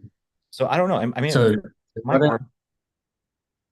I would right. maybe have Yeah, because one like I would have one mhm. ad set that's Instagram stories just to see if it works. And then I would have one that's Instagram placement, just regular post. Two different ad sets. Okay. Rather than doing stories and feed in one ad set, because that's what I did with my Mets was. Um, I guess you could. It's up to you. Um, if it were me, I think I would just break it up. Break it up. You could. Um, what was I gonna say? And you don't think with the feed it should be an issue with like the Dream Home Painter? Like that was my only concern with that. When you say that's your concern, what you mean is like they're gonna go to your Facebook, or I'm sorry, they're gonna go to your Instagram and they're gonna like check out the content and people might drop off. Is that what you're saying? Right. Yeah. That's what like that just clicked for me literally as you're explaining. I'm like, story, oh no problem. And then I'm like, oh shit, this is a longer one. And usually those are better for like Instagram post placements. Um, so I mean, I wouldn't worry about it right now. You're not gonna spend a whole bunch of budget behind it before we know anyways, right? Right. So let's just if I were you, I would just test it. Yeah. Okay. So just test like 25, 25 or something like that. Yeah. And it's not even that serious, honestly. Like I don't want you to, so here's the other thing is I don't want you to feel like this is, I don't know if this maybe, so here's what I want you to understand is like the most important thing right now is you're getting these discovery calls and just focus on the discovery calls, focusing on getting them to watch the mechanism video, focus on testimonial stuff. Testing out another creative on a different placement, whatever, is not super important right now because you're already getting book calls for a relatively cheap price. Does that make sense? So like how I was talking Right. about, like, you don't need to spend time rebranding Visuals by Almond. You don't need to spend time branding this other Instagram. That stuff is not nearly as important as us focusing on like your discovery call and just refining things. And then once we know for sure, we can backtrack and focus on like that. We can focus on spending some time rebranding on stuff, if that makes sense. So if we come to Okay. find that you're doing the post placement and the numbers are not that good, and we're attributing it that to it's the branding of your Instagram, well then maybe we'll just shut that off and just say fuck it for now. Right. Does that logically make sense? So like test the feed, test the stories, and then just get some initial data. And then if we see a lot of promise, then I can go revamp everything. Yeah, we can go revamp everything, but after again the testimonial video, after the mechanism video, that would be With the like the next. with the feed ads, by the way, when I run feed ads specifically, I never do 1080 by 1080. I do 1080 by 1350, just because it shows up like bigger, if that makes sense. Yeah, I usually do that for my clients. My med spa ads were 1080 because I had the banners. Um, but I do like the 1350 more. Yeah, so whoever's in here, like if you're running feed ads, again, I would recommend doing 1080 by 1350. But it's completely up to you. But I've always done that just because it's kind of like if you're running the ad, might as well just make it bigger, right? So as they scroll, they can see more of it. Yeah.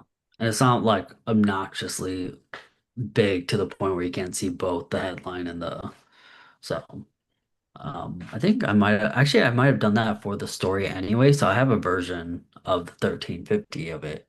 So that's good.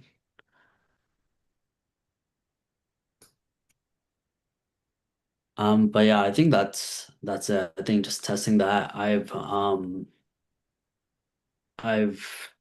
had one sales call so far, which went really well. And he's just like in a place where he's just like need to get the funds from like other clients or like even need to like borrow money.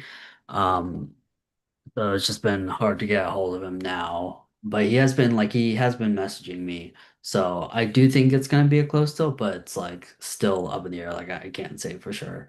And then the second demo, ghosted me. So, and that's just because I haven't done the video personalized video yet, which I will because it seems like a really easy thing.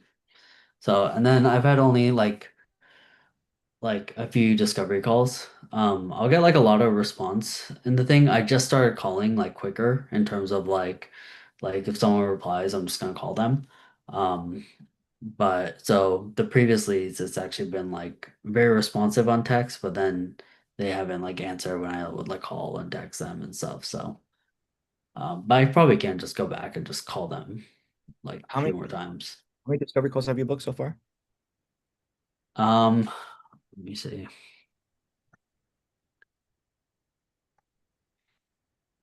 Where am I?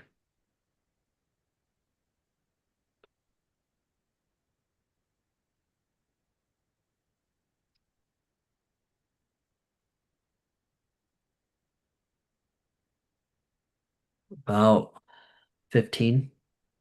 Wow. Okay. And then you've had two live.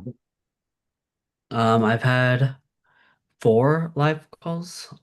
Two hung up on me, and then two booked for the demo. The two that booked for the demo had like much better energy to them. And then one showed up for the demo, and just waiting for him to like, or I'm keeping in touch with him, but he's getting the funds and stuff. He even talked to my client from West Palm because they're actually pretty close, like not in the same area, but pretty close. Um, and so, he's like, yeah, talk to your client, like all good things. I should have the funds by end of today. Didn't get it. So I would text him today, didn't hear anything. I don't know how often I should call and text, but I'm gonna try calling him again tomorrow. Because I do like it's not like one of those things where I felt like he was just saying that just to get off the call. Like one, he's been texting me after, but then two, like he just, we just had a really like good long call. Like it was a very like thorough call. The offer is really great, so I don't really know why he wouldn't. So I don't really mind like following up on that. Yeah. Okay. So just really quick before we delve into that, the reason I was asked is I'm just like looking to see if there's any kind of bottleneck and what we need to work on if there's anything. So we booked 15 discovery calls for and so from 15 to 4, I don't know that that's an issue right now just because I mean, compared to your med spa stuff, do you know obviously I can pull it up, but do you know what it might be from like I guess we can pull it up your Excel. Yeah, let me see.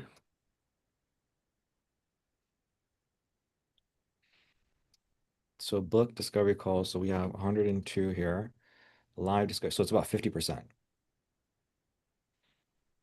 right? So 51 live discovery calls, 102 booked. Is there another funnel? Injectables KPI. So hydrofacials. So live discovery. So that's and okay. So 162 divided by 279 is about 58%. Okay, so basically if we're looking at the numbers, 4 divided by 15, that's about 25, so right? So half. So what do you think is going on? I have a theory, but what do you think is going on? Obviously, I'd have to look at Righteous's numbers and Riviera's numbers and everybody else's numbers, but I have a theory as to why this might be. What do you think is going on here? Um, I'm not too sure other than like maybe it's either the thank you page. I mean, assuming that my process in terms of calling them is very similar to Matt's boss, like Matt's boss, I pretty much just confirm the text and they would just say like, yeah, I'm available now. Cool. I'll go and call. And I would do that same with them, but they would say like, oh, like later, and then they wouldn't answer at that time, that kind of stuff. So I don't know if it's necessarily the nurture. Obviously, I do think that if I just call regardless, that I can get that up, but I'm not gonna attribute to that if I was doing the same for the med spas. I would just say just the fact that they came from like a story ad, they didn't really see a face. I don't think they really just like connected with it, as well as like, maybe med spas did with my funnel. So that's kind of where my mind is at. But yeah. Righteous, do you have your numbers? How many book discovery calls have you had? Three book discovery calls. I only have one live discovery call. Okay. Who else has launched? I think you guys have some of the more higher data.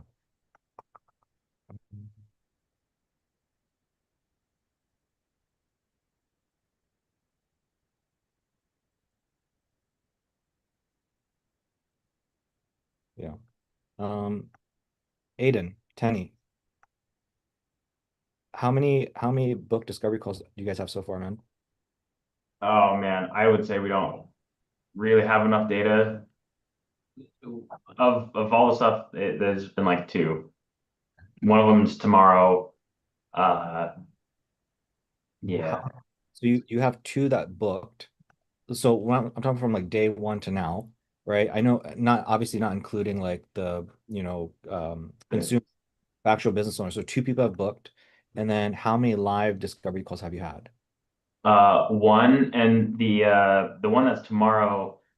Uh, texted with me, confirmed and things like that. We were texting back and forth, so it seems good. They said they were looking forward to it. So, tentatively, I would say 2 for 2, but so far just 1 of 2, just because it hasn't been scheduled. The scheduled time hasn't happened yet. So, Okay, cool. Thanks.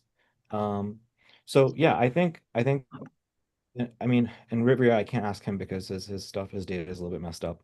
Um, but yeah, I think it's the gray background. It's the fact there's not a face to it. Definitely like if you wanted to call you, if I were you until so here's my thoughts. If I were you, Aman, I would call. The reason for that is because we are handicapped and we have to work a little bit harder on nurturing until we get these video ads up and running with where there's a face. So that's what I would do if I were you to definitely bring up Yeah. this product. I think once I got on, I felt a lot more comfortable with it. I think I thought it's gonna be like a hard adjustment with like getting back into these ads calls, but I really hasn't. You kind of broke up there. You said once I this blank. Once I got on like their first few live discovery calls, I feel like okay, like I can just make these calls right away. I think I was like thinking it was gonna be a lot worse just hopping back on these calls from the ads, but it really wasn't. Um, so yeah, I think I'll feel a lot more confident just like seeing a lead come in, just giving them a call. How do you feel about this versus remember how you're doing the hook calls and you're kind of like struggling a little bit? Does it feel does like threshold? I'm going super off topic. This has nothing to do with this, but like, how do you feel? Remember how you were kind of struggling with that versus this? Do you feel it's comparable, or do you feel like this is way easier than that? Oh, this is definitely easier. Okay. Yeah. So in terms of the hangups, what happened there for the hangups? I noticed that. So I think it was just like I was asking a few questions or answering it. Whenever I got to revenue, that's when they both hung up. And I think I just didn't build good of enough connection. And I mean, they were also kind of giving me shallow answers, just like, yeah, like that. They're just kind of like, yeah, I did this before. But it wasn't like, I couldn't really get much. And I think I just kind of rushed it. So by the time I got to like the revenue, either I just like, it felt like I probably just didn't set the frame. Like I know for the last call I didn't set the frame properly, and probably for the first call I didn't set it that well. But I know I said I'm gonna ask a few questions, but probably just got to a point where they're like, okay, he's just asking too many questions. Whereas like the other two that I got to the end, like it was like a really good conversation. We were just kind of going back and forth. Honestly, surprised me that So you're saying, the guy. before you continue, so you're saying like the guys that did hang up, the issue there was you're just kind of running through, all right, so what is this? What is that? Instead of saying like, all right, cool. Well, here, I'm gonna ask you a series of questions, it's gonna be discovery questions, just so I can get to know you. And then once I do, then what we're gonna do is we're gonna transition the conversation and I'll show you exactly our stuff. So instead of like framing things, you're just going to question, they're just thinking like, bro, why is this Um, question? Is that what For the second one, yeah, like for sure that was 100% with because I like realized I skipped the framing part. But for the first one I did set the frame. I do just think that I didn't like get him to open up enough or just like, and I think I even said before the revenue part. Actually, I don't know, I might have said that with a different one, but I think I like said like, hey, I just have like two more questions here, and then I can give you a little bit of idea. So I think that one was just like a cool? bad, lead that just Yeah. didn't really care. I would Second one was definitely on me, even though his energy was probably worse. I do still think that was fully on me for just like not properly setting the frame. Usually I'm really good at setting the frame. So How do you ask about like how much money they're making right now? Like what is the revenue question that you're asking? it's so bad actually. Let me see. I think I just say like, hey, just so I can learn about where you're currently at versus where you're looking to go. Where are you currently at in terms of don't your monthly revenue versus you don't ask where they want to be first. Yes, Mm. that's Koshik, take it from here. I already know what you're gonna say.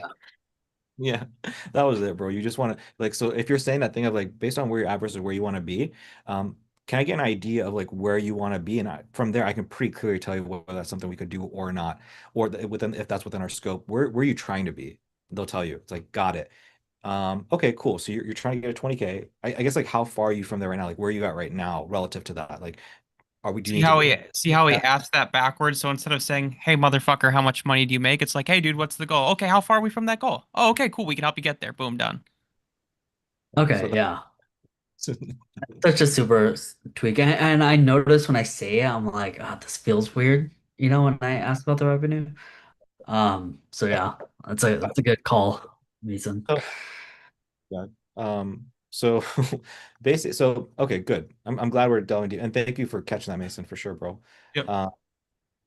So from here to here, the bottleneck is we just got a call until we get your video ads, everything. And then in terms of the discovery call, seems like, definitely small little tweaks like that, but a lot of it almost sounds like you're just kind of warming up again. You're warming up to these calls again, kind of getting back into the swing of things. So I'm not worried. Um, In terms of the cool. revenue part, do I say revenue like to see if we can even help you get to your revenue goal or So I would have to like see your script. I don't know if you have it pulled up or whatever, but again, it's just a matter of like, okay, so um let's kind of like figure out like where you're at versus where you want to be in terms of revenue. And I can tell you whether we can even help you out or not if that's within our scope. Um I guess like where are you trying to be, man? Like what were you trying to be like 20K, 15K, 35? Like what are you trying to get to for your business? And then tell you, and then from there, then you're like, okay, got it. And then does it, I don't know if I'm like helping you understand because I feel yeah. like No, that sounds I mean, I think I just took one of the like either Cole Gordon's or someone like that script and it just says, so what revenue are you aiming to hit and why that particular number? I don't say it like that, but I try to say it a little bit more like prefacing, but that's literally what we're doing is we're saying what revenue are you trying to get to and why. again, I'm just using different words. I'm kind of making it seem nonchalant, but the goal is what revenue you want to get to and why. Like those two are very important. It's just how you say it. Yeah. So if you wanted to even like again another thing you just say like okay got it so just so I can know whether you can help you or not I want to see if what the scope is where you're trying to get to like 10 20 30 where you're trying to get 20 grand got it I guess like why that particular goal before we like delve into like where you're currently at like why that particular is like overhead or what were we trying to do there da da da this reason. Got it. Okay, cool. So we're trying to get 20K. The reason for that is this. Cool. Relative to that, man, like where we start, like where are you at right now? Obviously, I know you've been in business for quite a few years, but like where are you at right now? So I kind of have an idea, understand like how what we need to do to stretch you the distance from where you're at to where you want to be. Then they'll Yeah. give you the Okay. cool. Cool, man. So I just wanted to go over these really quick. Just want to kind of figure out if there's any bottlenecks or what we need to do. So those are a few of the tweaks that you need to make, man. And I think it'd be good. Definitely like for sure though, like I really want to emphasize, man. I really, really want to emphasize because I know we didn't do this so much before with the med spa stuff. I really, and again, I'm looking at Cam and seeing how much of a difference it make. And I know for me, like I know for me, it always made a huge difference.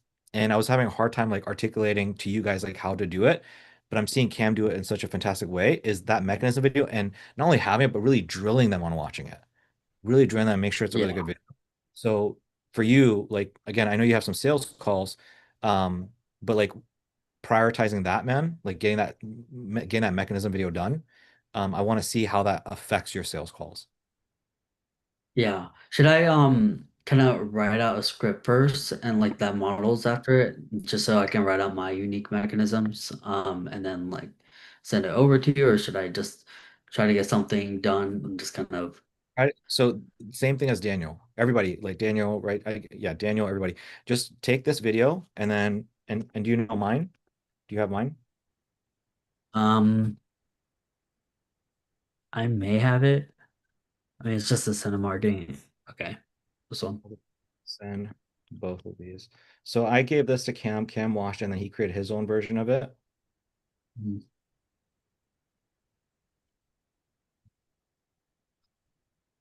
And so you'll see his is very similar to mine. Hello, hello. Hope you're staying safe out there. First of all, I'm super excited that you're here. He even stole my safe out there. I don't know how to like. It doesn't seem like you got a link to this thing. So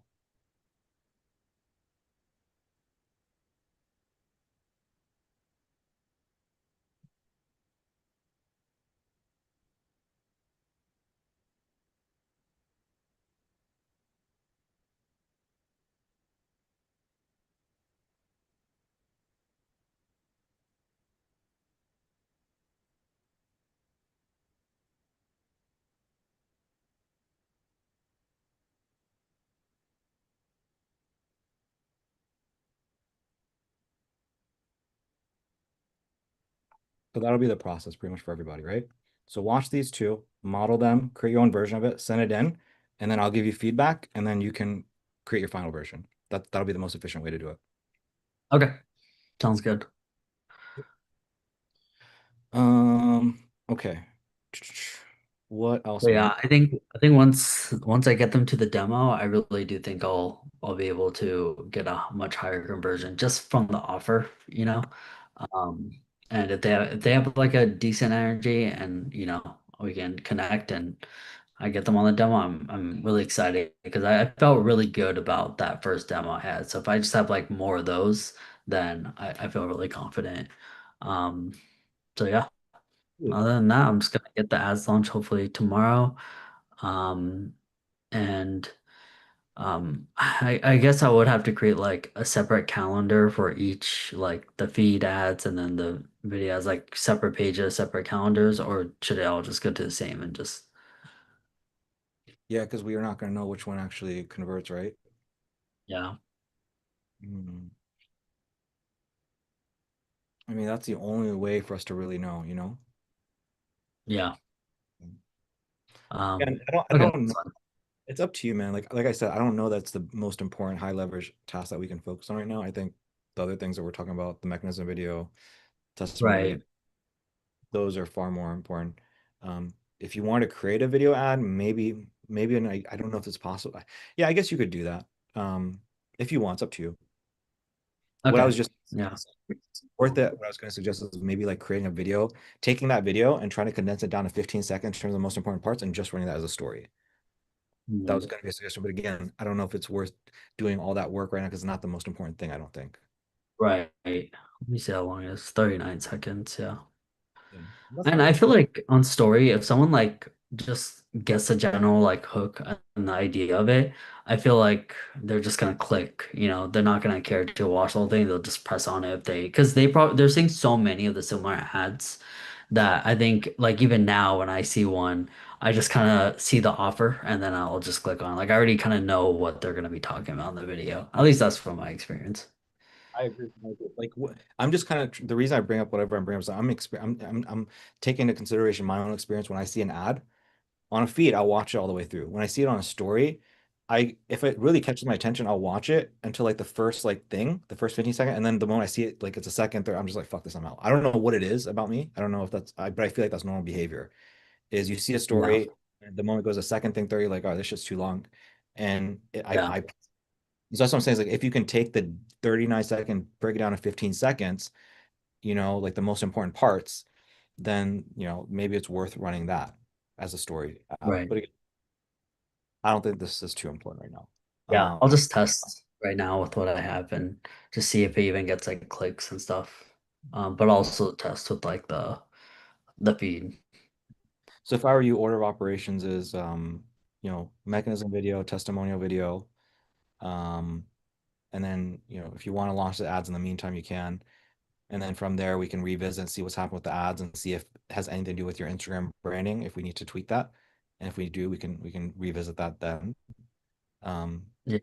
Yeah, I mean if the video ads are already um done and kind of ready to launch, should I just like get that launched really quickly like tomorrow morning and then Yeah, just launch it and then we're not going to put too much credence into it, right? We're not going to give it too yeah. much weight. Like whatever happens, happens.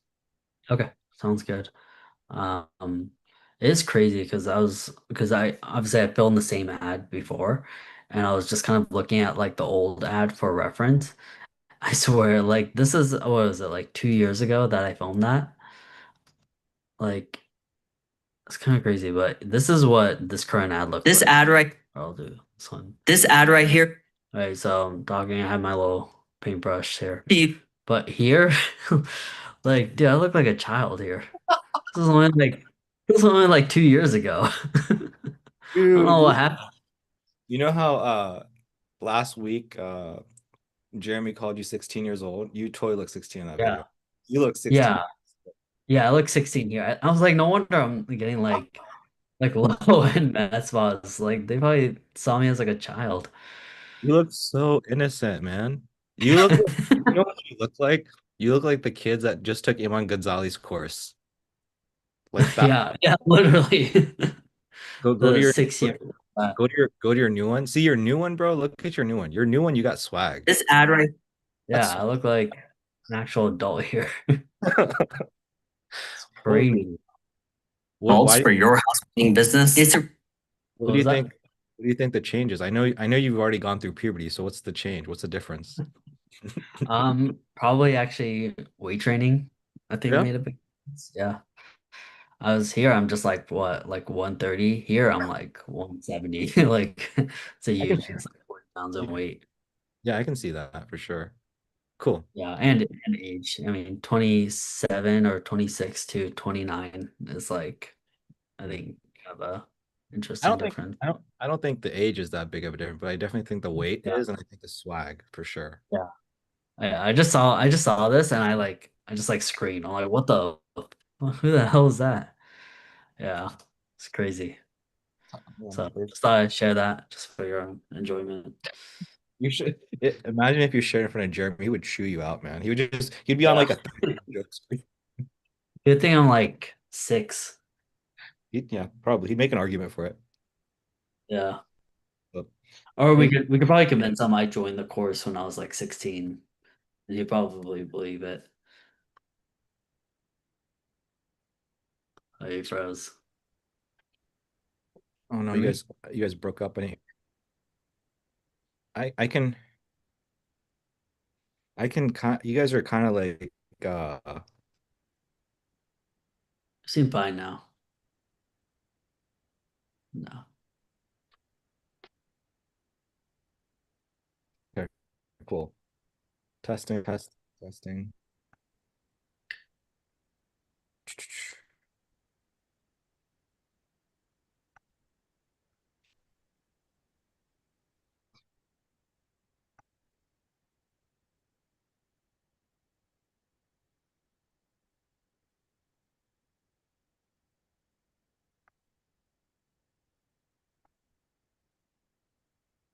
Better now. Um, testing.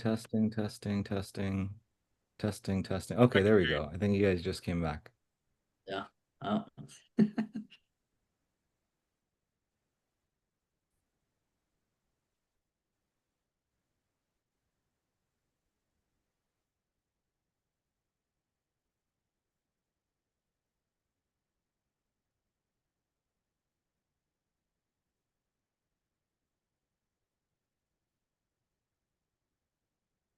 Gonna have to start a GoFundMe to pay this dude's Wi-Fi. Yeah. How's this guy doing?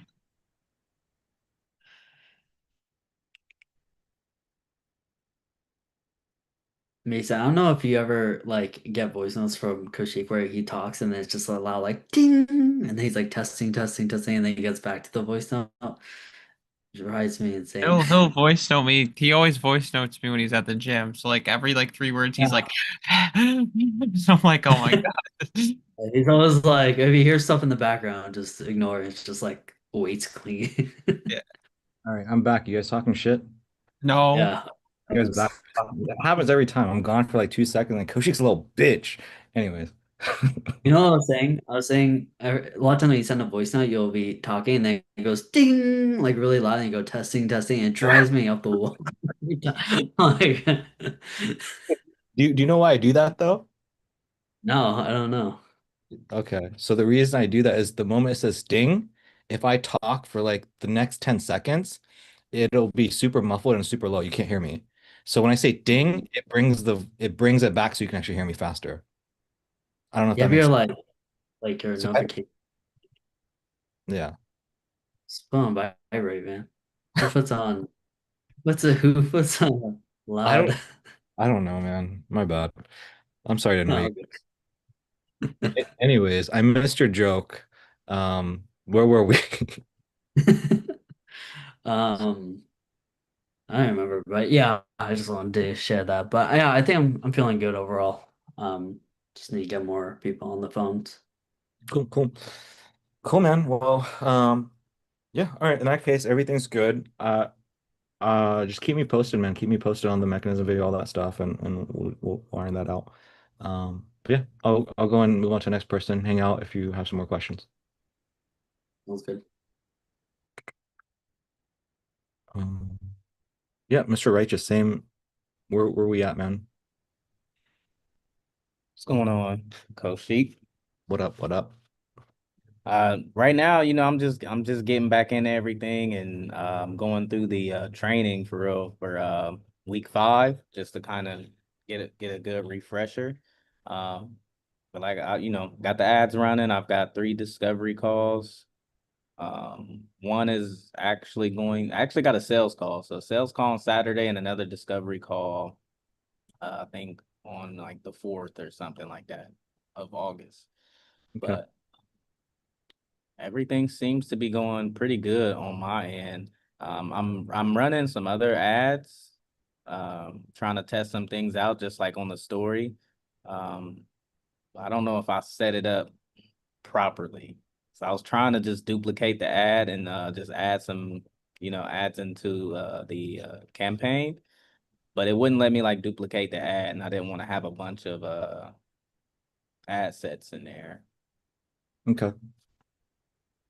Um, sorry, I just want to make sure I get this to you guys. So discovery call to live discovery call ratio should be 50%. If it's lower than that call,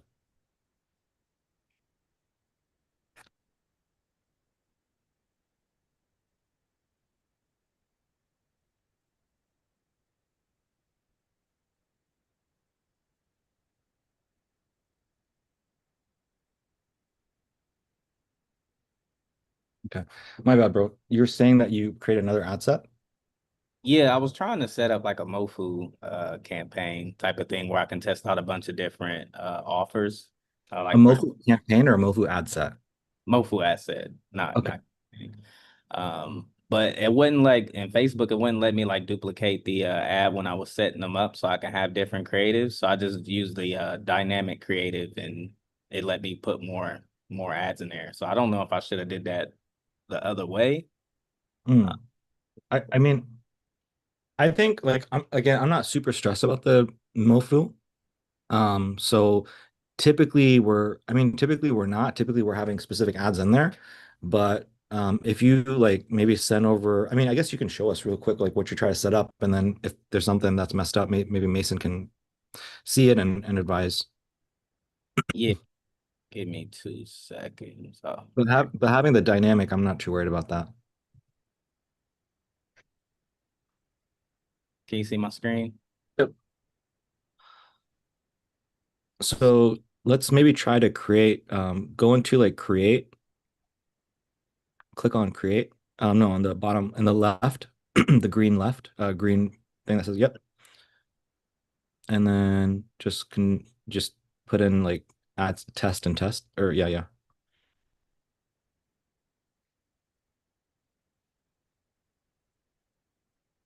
And just hit continue.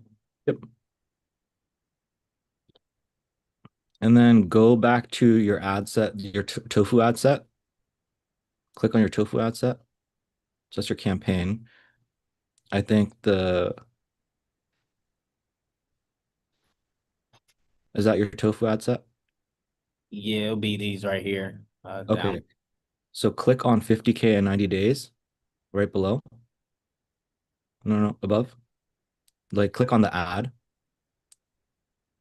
So no, two below. Click two below where it says 50K in 90 days. Right below that. Yeah, there you Oh, go. Yep. And then hit Control C. hit Control C. Yep. This ad cannot be copied. This ad is using Advantage Plus Creator, so it cannot be copied. You can copy the ad set it belongs to. You can. Okay, so that's a new thing. I'm seeing. So basically, you can't copy the exact things, but what you can do is you can so that ad set that you're creating right now, right? The brand new one, Yeah. you can just create this ad from scratch in there. You can't copy and paste the ad in there. Like you can't duplicate it, but you can create the ad from scratch. Okay. So if you wanted to, you can create the ad from scratch to 50K in 90 days and then the 3 SMS booked ad if you wanted to do it that way. Or since you already created a dynamic creative ad, can we go to the dynamic one real quick? You want to go to the ad? The dynamic creative ad set. You said you created one, right? It was supposed to be this one right here. And then this is the ad that has all the All of creatives. Yeah. Yeah. Keep scrolling down.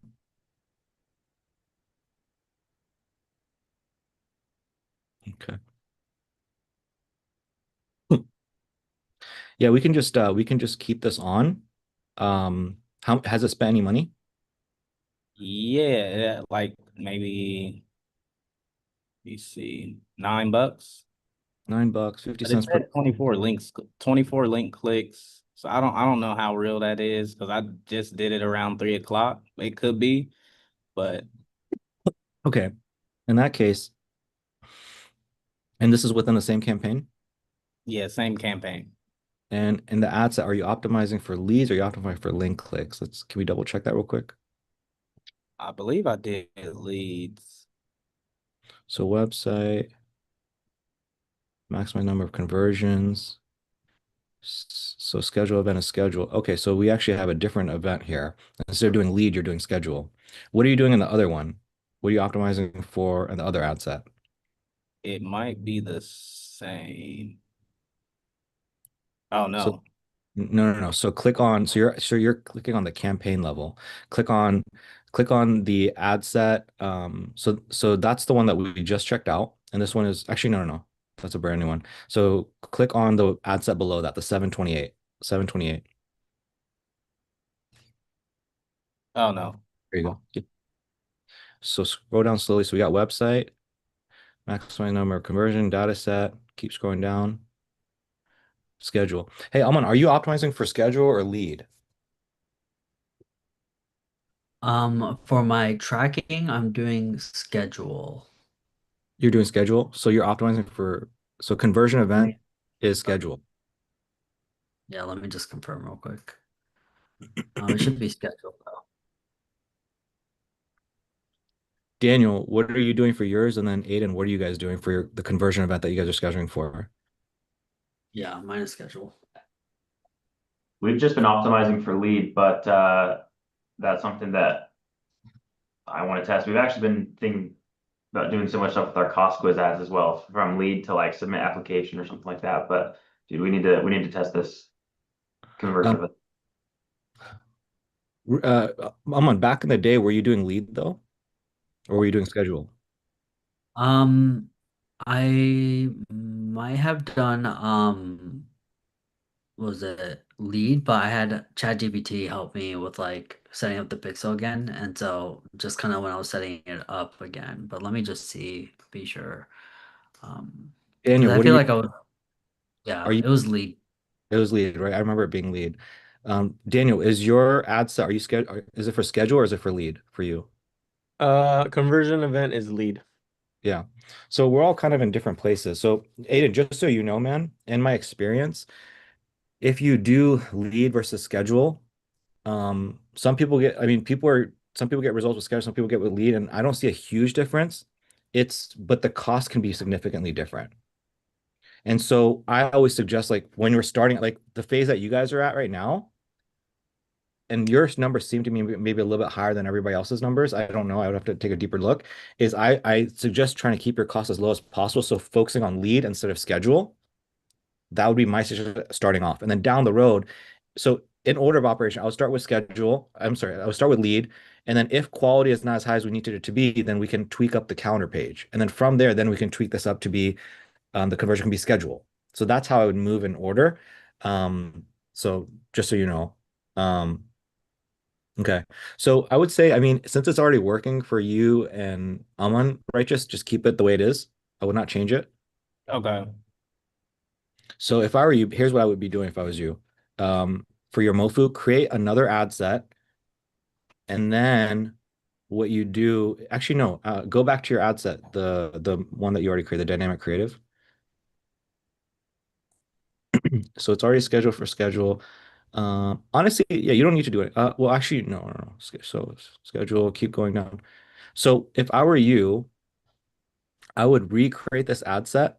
I would shut this down. And the reason for that is like you're getting 50% link clicks. That is funky. That is weird. That is like too cheap. Yeah, that's why I was like, I don't know if it was pulling from maybe one of the, because this is the same exact ad right here, Uh-huh. but I just made it, well, no, I guess no, I couldn't do that because it's two different ads. I thought it was pulling data from another ad that I was running or something. I thought that was a little funky, but okay, so you say, shut this one down, and, let's see. Yeah. And the reason for it is like I'm not seeing anything broken, by the way. It's just like the way you set up. I'm not seeing anything broken. I could probably have a deeper look. We could probably run through the whole thing. What I'm just saying is like your cost per click is so cheap that it seems funky to me. Where like if I were you, I would not spend any more budget on it. And like I just quote unquote wouldn't want to waste any money if I were you. So shut that down, create another ad set, which is the one we have right now, and then just manually recreate those ads.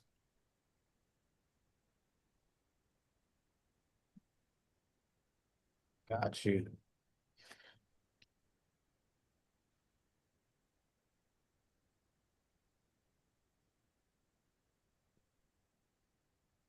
Yeah, it's interesting. Like with the call funnel, I've seen different people do different things. Some people do lead. Some people do schedule. Some people do, I think, booked app. I've seen all three of those and I've seen all of them work.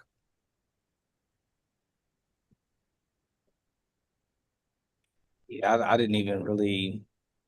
Once I saw that, I thought that I was supposed to have it set to something different. But I think I was just going copying or modeling after Amon the best way I can, so that I make sure I can get some leads coming in. Yeah. No, it's working. You guys, I mean, your numbers are good. I mean, I don't, I'm on, I mean, I don't know if you guys want, but you guys can also like just test out an ad set where you optimize for lead if you wanted to. You don't have to. But that's something you guys could do just to kind of see. Maybe that's why Riviera's numbers are so fucking low, is like he's optimizing for lead. Um, and that's why he's getting $15 bookings. Um, but anyways, what else is going on, Righteous? I think that was pretty much it. I do have to get through the mechanism videos that you just I can't hear you.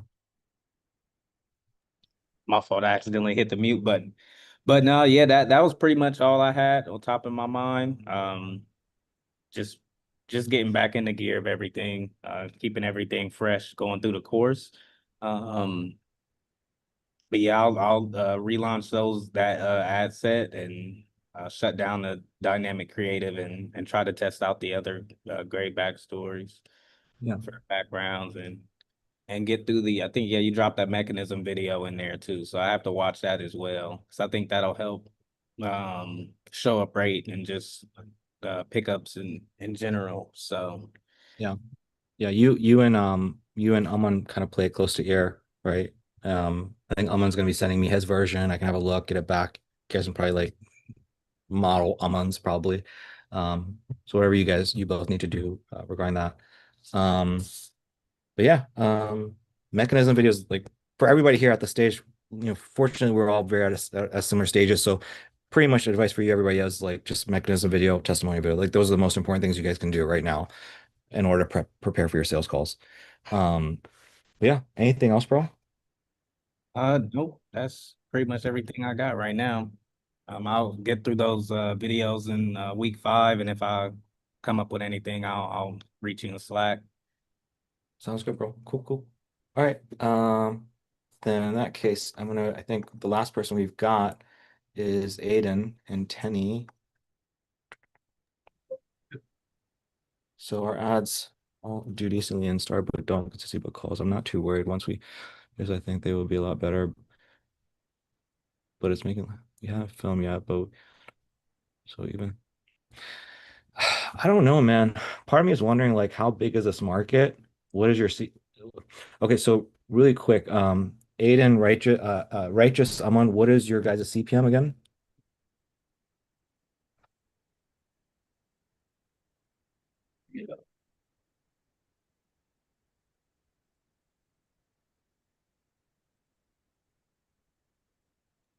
Right now, mine is 19.93. And Aman, where are you at?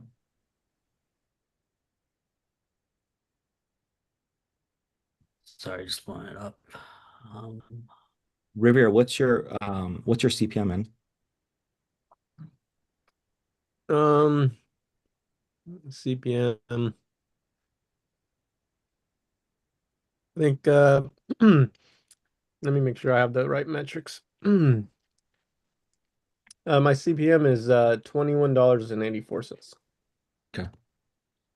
Overall, ours are $60.58 on average, so definitely higher. What's interesting though is like the more broad we get, the more expensive they are. But like the more narrow we are, like in placements and interests, like the cheaper it gets. Yeah. Um, can I have a look real quick at I'm on a righteous. If you guys can pull up your ads, and I just want to have a look at your targeting real quick. And Riviera, I want to have a look at yours as well. Aman, can yeah, you get your screen pulled up? Can you share yours real quick? mine is around let me show my screen.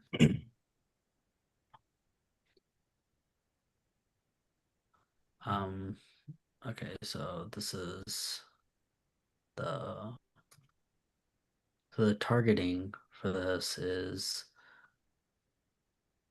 here. So spray painting, house painter, or decorator. So we got job title and then owner. So pretty simple. Yeah, ours is definitely not that simple. Yeah. I think I this should have been the painter supervisor. Actually, no, that should it's fine there. um I also tried what was it? this other one, I think this one I made slight adjustments to based on what I saw from I think you. I thought there was another one I had that also had like owner, but also had like other things. Yeah, I know what you With mean. yeah. Rivier, can you pull yours up real quick, man? Thanks. Thank you, Aman. Yeah.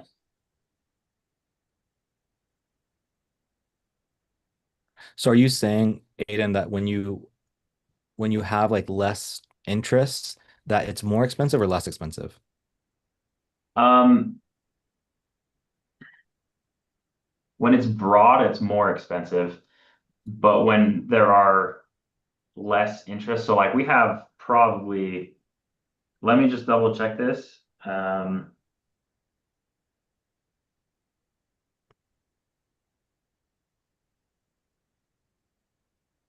At first, dude, we had like, dang, that's a lot.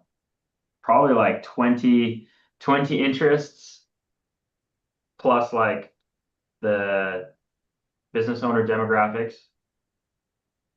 Okay. And then when we narrowed it down, the CPM got cheaper. So like we still have a lot, but there's still less, and that got cheaper.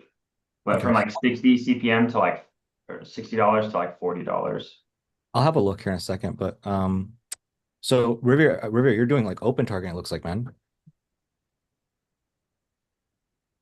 Is that right? I can't hear you, by the way. Sorry about that. Yeah, so open targeting and then just kind of the story and like real placements. I was gonna do, like I said, I was gonna do like a new Right. ad set launch with the parameters we talked about, like single interest, and then having it to be like kind of more old school. But yeah, I just like this started pumping, so I just haven't yet, but I do still wanna, I still have that curiosity. I want to scratch and try that just to see if it's better or worse. But Okay. I'm gonna grab the screen real quick. Thank you for that, Riviera. yeah, no worries. Um,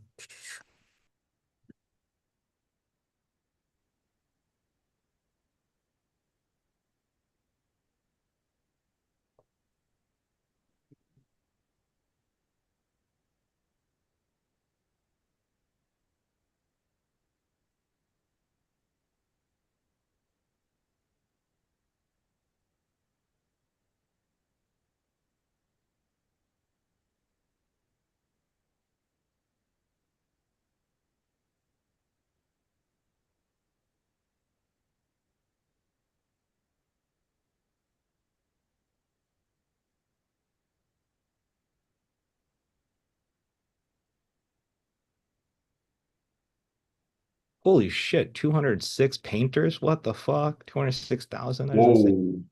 Whoa. Holy shit. No central government. Okay. 14,000 companies. Okay.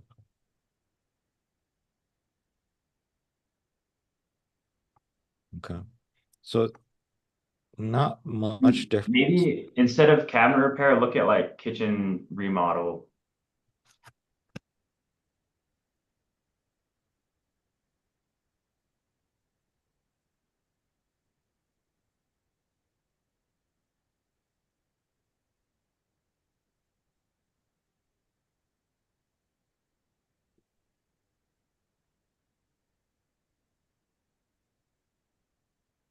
Okay, 41,000. Okay, now we're cooking.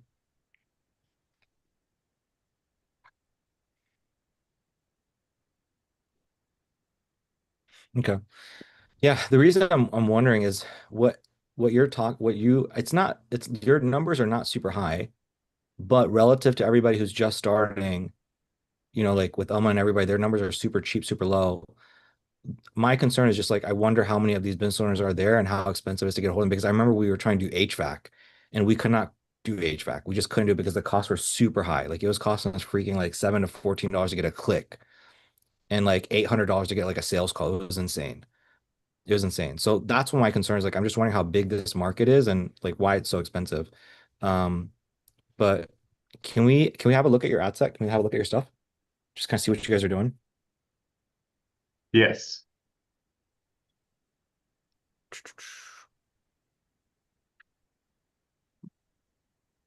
need us to zoom in?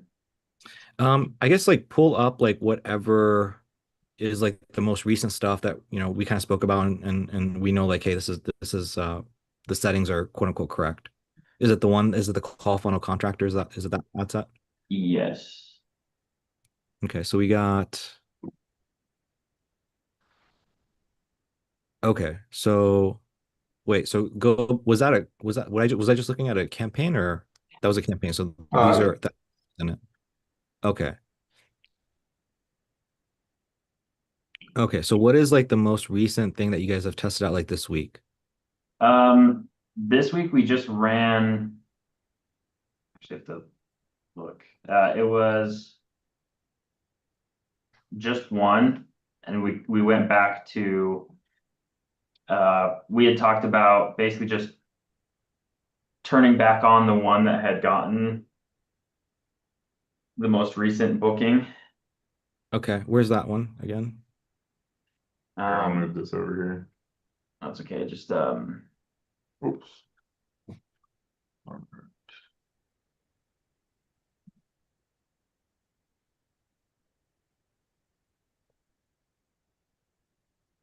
uh, do the last 7 days instead of the last 30.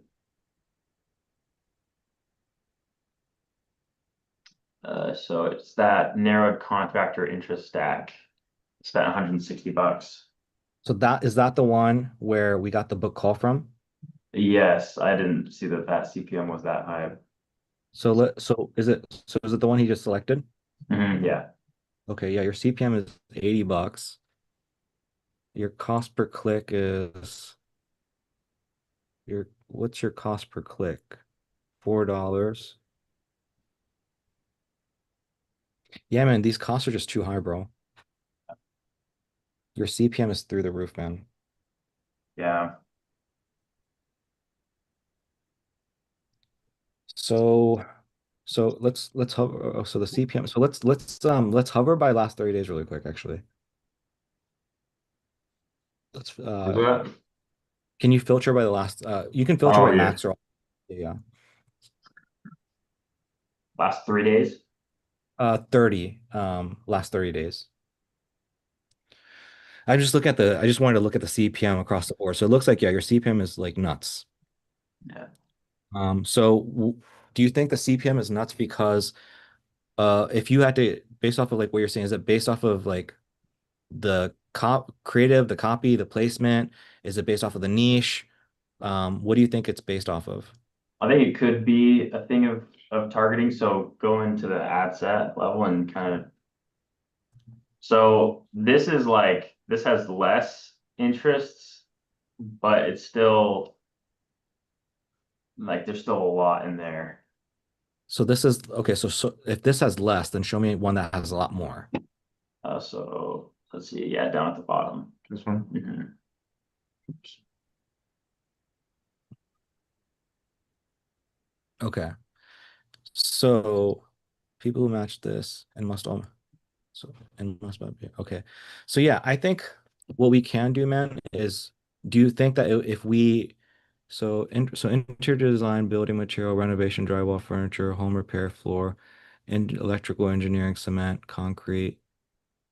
Yeah, man, I feel like this is very it's kind of like we're hitting on a lot of different things. Like when I see electrical engineering, Yeah, that is different than cement, it is so different than interior. Like those are three complete different things. It's like I feel like I feel like Facebook is fucking going out. It's like it's finding a photographer, a videographer, a music video art. Like it's you're getting Facebook to do so many different things. exactly. So okay, so let's go back to the other ad set, the one that's a little bit more, the other one that's a little bit less. This one? Yeah. So this one is it overall is less. Lately, it's been higher. Okay, so And to I run it, think because there's like 1, 2, 3 levels of like uh filtering, and so I think maybe reducing those could help. I feel like if you just did, man, I feel like all right, so kitchen, countertop, kitchen cabinet, or cabinetry. All right, give me a second. Let me just read through this. Building material.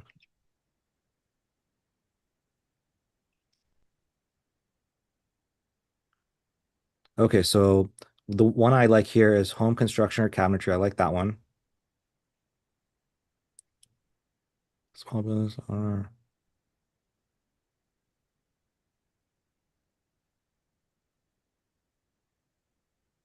Yeah, okay, cool. So maybe for one round, what you want to do is you want to test like something like home construction or cabinetry, which is one of your interests at the very top, and then flex target that with like a few things like business owner, small business owner, CEO. Like that's it. Like don't go super crazy. And I think, and then let's see what happens from that. It may still be a higher CPM, and if it is, then I think you and I we have to have a conversation about like, okay, well, I guess I don't want to. We should just have that conversation right now. Like, let's say it's just a niche thing, man. Let's say it's super expensive. What are your thoughts then from there? Yeah, we may have to look at a different like because this is a I guess a particular sub niche. So like Righteous and Aman have kind of narrowed down on painting. I think we'll just have to find a different sub niche. We're talking with a flooring contractor right now, actually. So I'll just have to do research into some of these other ones. Okay. Yeah.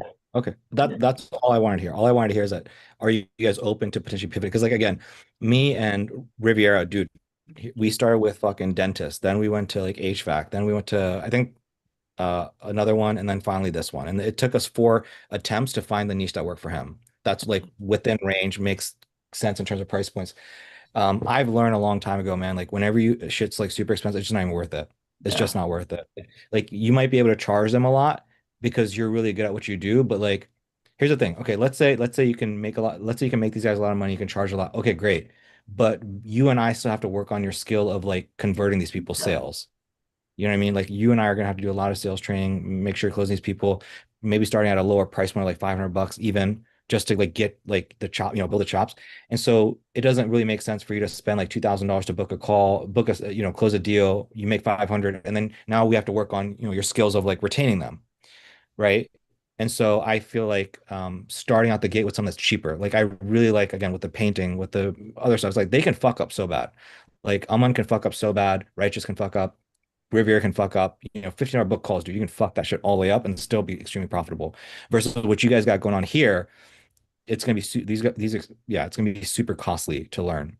So my fingers are crossed that this is not the case. My fingers crossed it's just the targeting, bro, and that once we change up the targeting, the cost will come down. And if so, hell yeah. Can you scroll up real quick? Let's see. Age range. Okay, cool. Let's keep scrolling up. Lead. Okay. Oh, I didn't know that it was 1 day click, 1 day view attribution. That's a kind of a smaller detail, but I feel like I have seen it does matter. 7 day click. Yeah, it does matter. 1 day click, 1 day view, 1 day click. That should be 7 day click, 1 day view. 7 day click, 1 day Oh, view. interesting. And then the pixel that you have, the Midas Media pixel, is that like is that a new pixel you create or is that an older pixel? It's not like, no, it's not new. Not exactly dialed for like contractors though yet. Let's do this then. If this is I'm assuming this is a pixel from a little while back and you've ran different kinds of funnels and ads towards it. Yeah, I would not be using this pixel. Okay, we'll make a different one. If I were you, create a brand new pixel from scratch. Let's fix the 1 day, 7 day thing. Let's fix the targeting. In terms of your placement, let's scroll down. I think it was just automatic because in these tests I did the story and I think it was just stories actually. I don't know if I did reels. And I feel like we got better bang for the buck. You want to Advantage Plus, but no, you want to stick to the stories. Trust me. You want to stick to the Instagram stories. I feel like so when you say you had different results, I feel like there's a lot of variables here that could be fucking us. You know what I mean? There's multiple variables here. So let's make all like like the tweaks that we spoke about, let's make those, and that can make a significant difference. I don't think it's just one thing. I think it's multiple things here. that pixel is like, I'm glad we caught that. That's a big part of it for sure, man. Good deal. Yeah, I'm and on we do right. have a lookalike audience as well that I'm interested in testing, like a list of like, oh, I guess they're not like remodel I content was, specifically though, but yeah, I was gonna bring that up. It was gonna be maybe before I had a look at your interest. That was top of mind for me. I was like, okay, maybe what we do is we do a lookalike audience for these guys. That might be easier, but based off what I'm seeing, I don't think we need to go there. I think because even that can be relatively expensive in my yeah, experience. What I found with the guys is whenever we just do interest-based targeting or open, like that works better than like doing a lookalike audience actually. What I like about lookalike audience is not like 50% video viewers. So once we get enough people watching your video and we do like a 50% lookalike of that, those work really well. But like a lookalike of email lists, I'm not a huge fan of those actually. Um, I'm on Righteous. Did you guys create a brand new pixel or Yeah. is this an I did. older? You did not? I did. You did. Riviera, did I you create a brand created. new pixel? Okay. Riviera, did you create a brand new pixel for your client acquisition funnel? Yes. Okay. Okay. damn. So yeah, definitely we want to create a brand new pixel, guys, for sure. Yeah. Okay. Yeah, it's all good. Yeah, that's it. Those are the big things. Just let's make these small little tweaks. Let's see what happens from there. Yeah. Again, Instagram for sure. Okay. Stories and reel placements or just stories? Just stories, just Okay. stories. I know Riviera. So Alman and Righteous are just doing stories. Riviera had like a funky thing where he kind of like misstepped in some of the directions, but because it's working, I'm like, fuck it, let it just roll. Right. You know, it's just working. But typically, when I'm in the testing phase, I just do stories. I don't do reels. I don't do other placements. So yeah, those are a few of the tweaks. And I think from there, and keep me posted, right? I don't want another thing is like, please like keep me posted, guys. Like I don't want you guys blowing through like $500, for no reason. You know what I mean? Like so keep me posted. Like let me like if you launch these bad boys today, like keep me posted tomorrow and then the next day. Let me see what the KPIs are, and because I'll be able to like tell you if we have a fire before you guys blow through money. Cool. What else you guys got going on that you guys want to chop it up about? Um, Uh, I redid the scripts Mhm. and I'm feeling a lot better about those. Which scripts?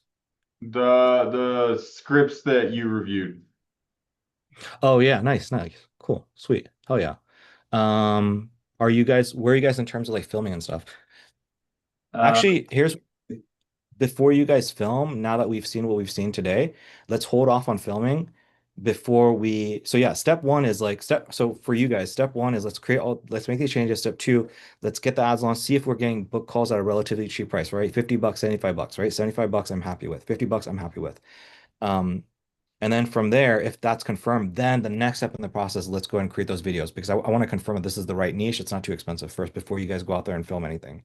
good idea. Um, yeah, okay. But yeah, so there you have it in terms of the scripts telling you, like just let's pause and then when we're ready, you guys already know what to film. Cool. So Good deal. what else, guys?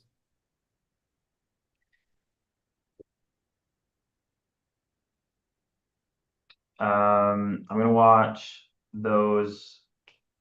I haven't had. I'm gonna watch more of those discovery call videos before my call tomorrow afternoon. I've got a few hours, so I'm gonna crank through those, take notes and stuff. Sweet. But yeah, I don't know if I've got anything else. Yeah, thanks for that advice. We actually got appointment with that guy. He's gonna come in. So yeah. Yeah, that guy What, that Tank was asking you about. which And guy? it was helpful. I basically did exactly what you said, like, dangle the Oh, carrot.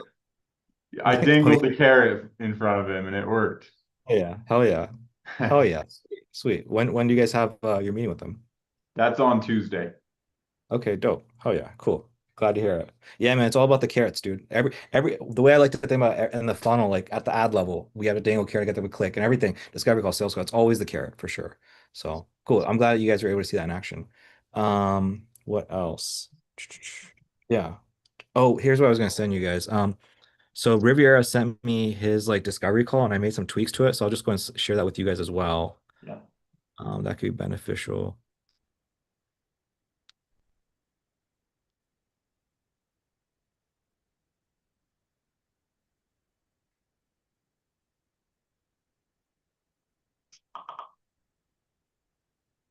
So again, we go through the discovery call like training and everything, but like what Daniel did is he like sent me his script and if you click on it, you'll see in red I like kind of made some suggestions, some tweaks. So you'll probably like pick up on some kind of a pattern as you guys go through. And then again, also you guys can watch back this coaching call and kind of see what we're talking about. That might be helpful. But yeah, definitely like watch that material, watch his calls. That'll really help you out a lot. See you on. What else, guys? That's it. This Cool, is great. cool. Cool, cool. Um, anything else? Anything else top of mind? Tenny, anything top of mind for you, man? Nothing else for me. Okay. Cool, cool. Well, keep me posted tomorrow, regarding the ad. Let's see what happens. See you, Righteous. Cool. Well, that's pretty much everything, I think, in terms of answering questions. Does anybody have anything else left? Anybody have anything else they want to go over? Riviera, Mason, anything?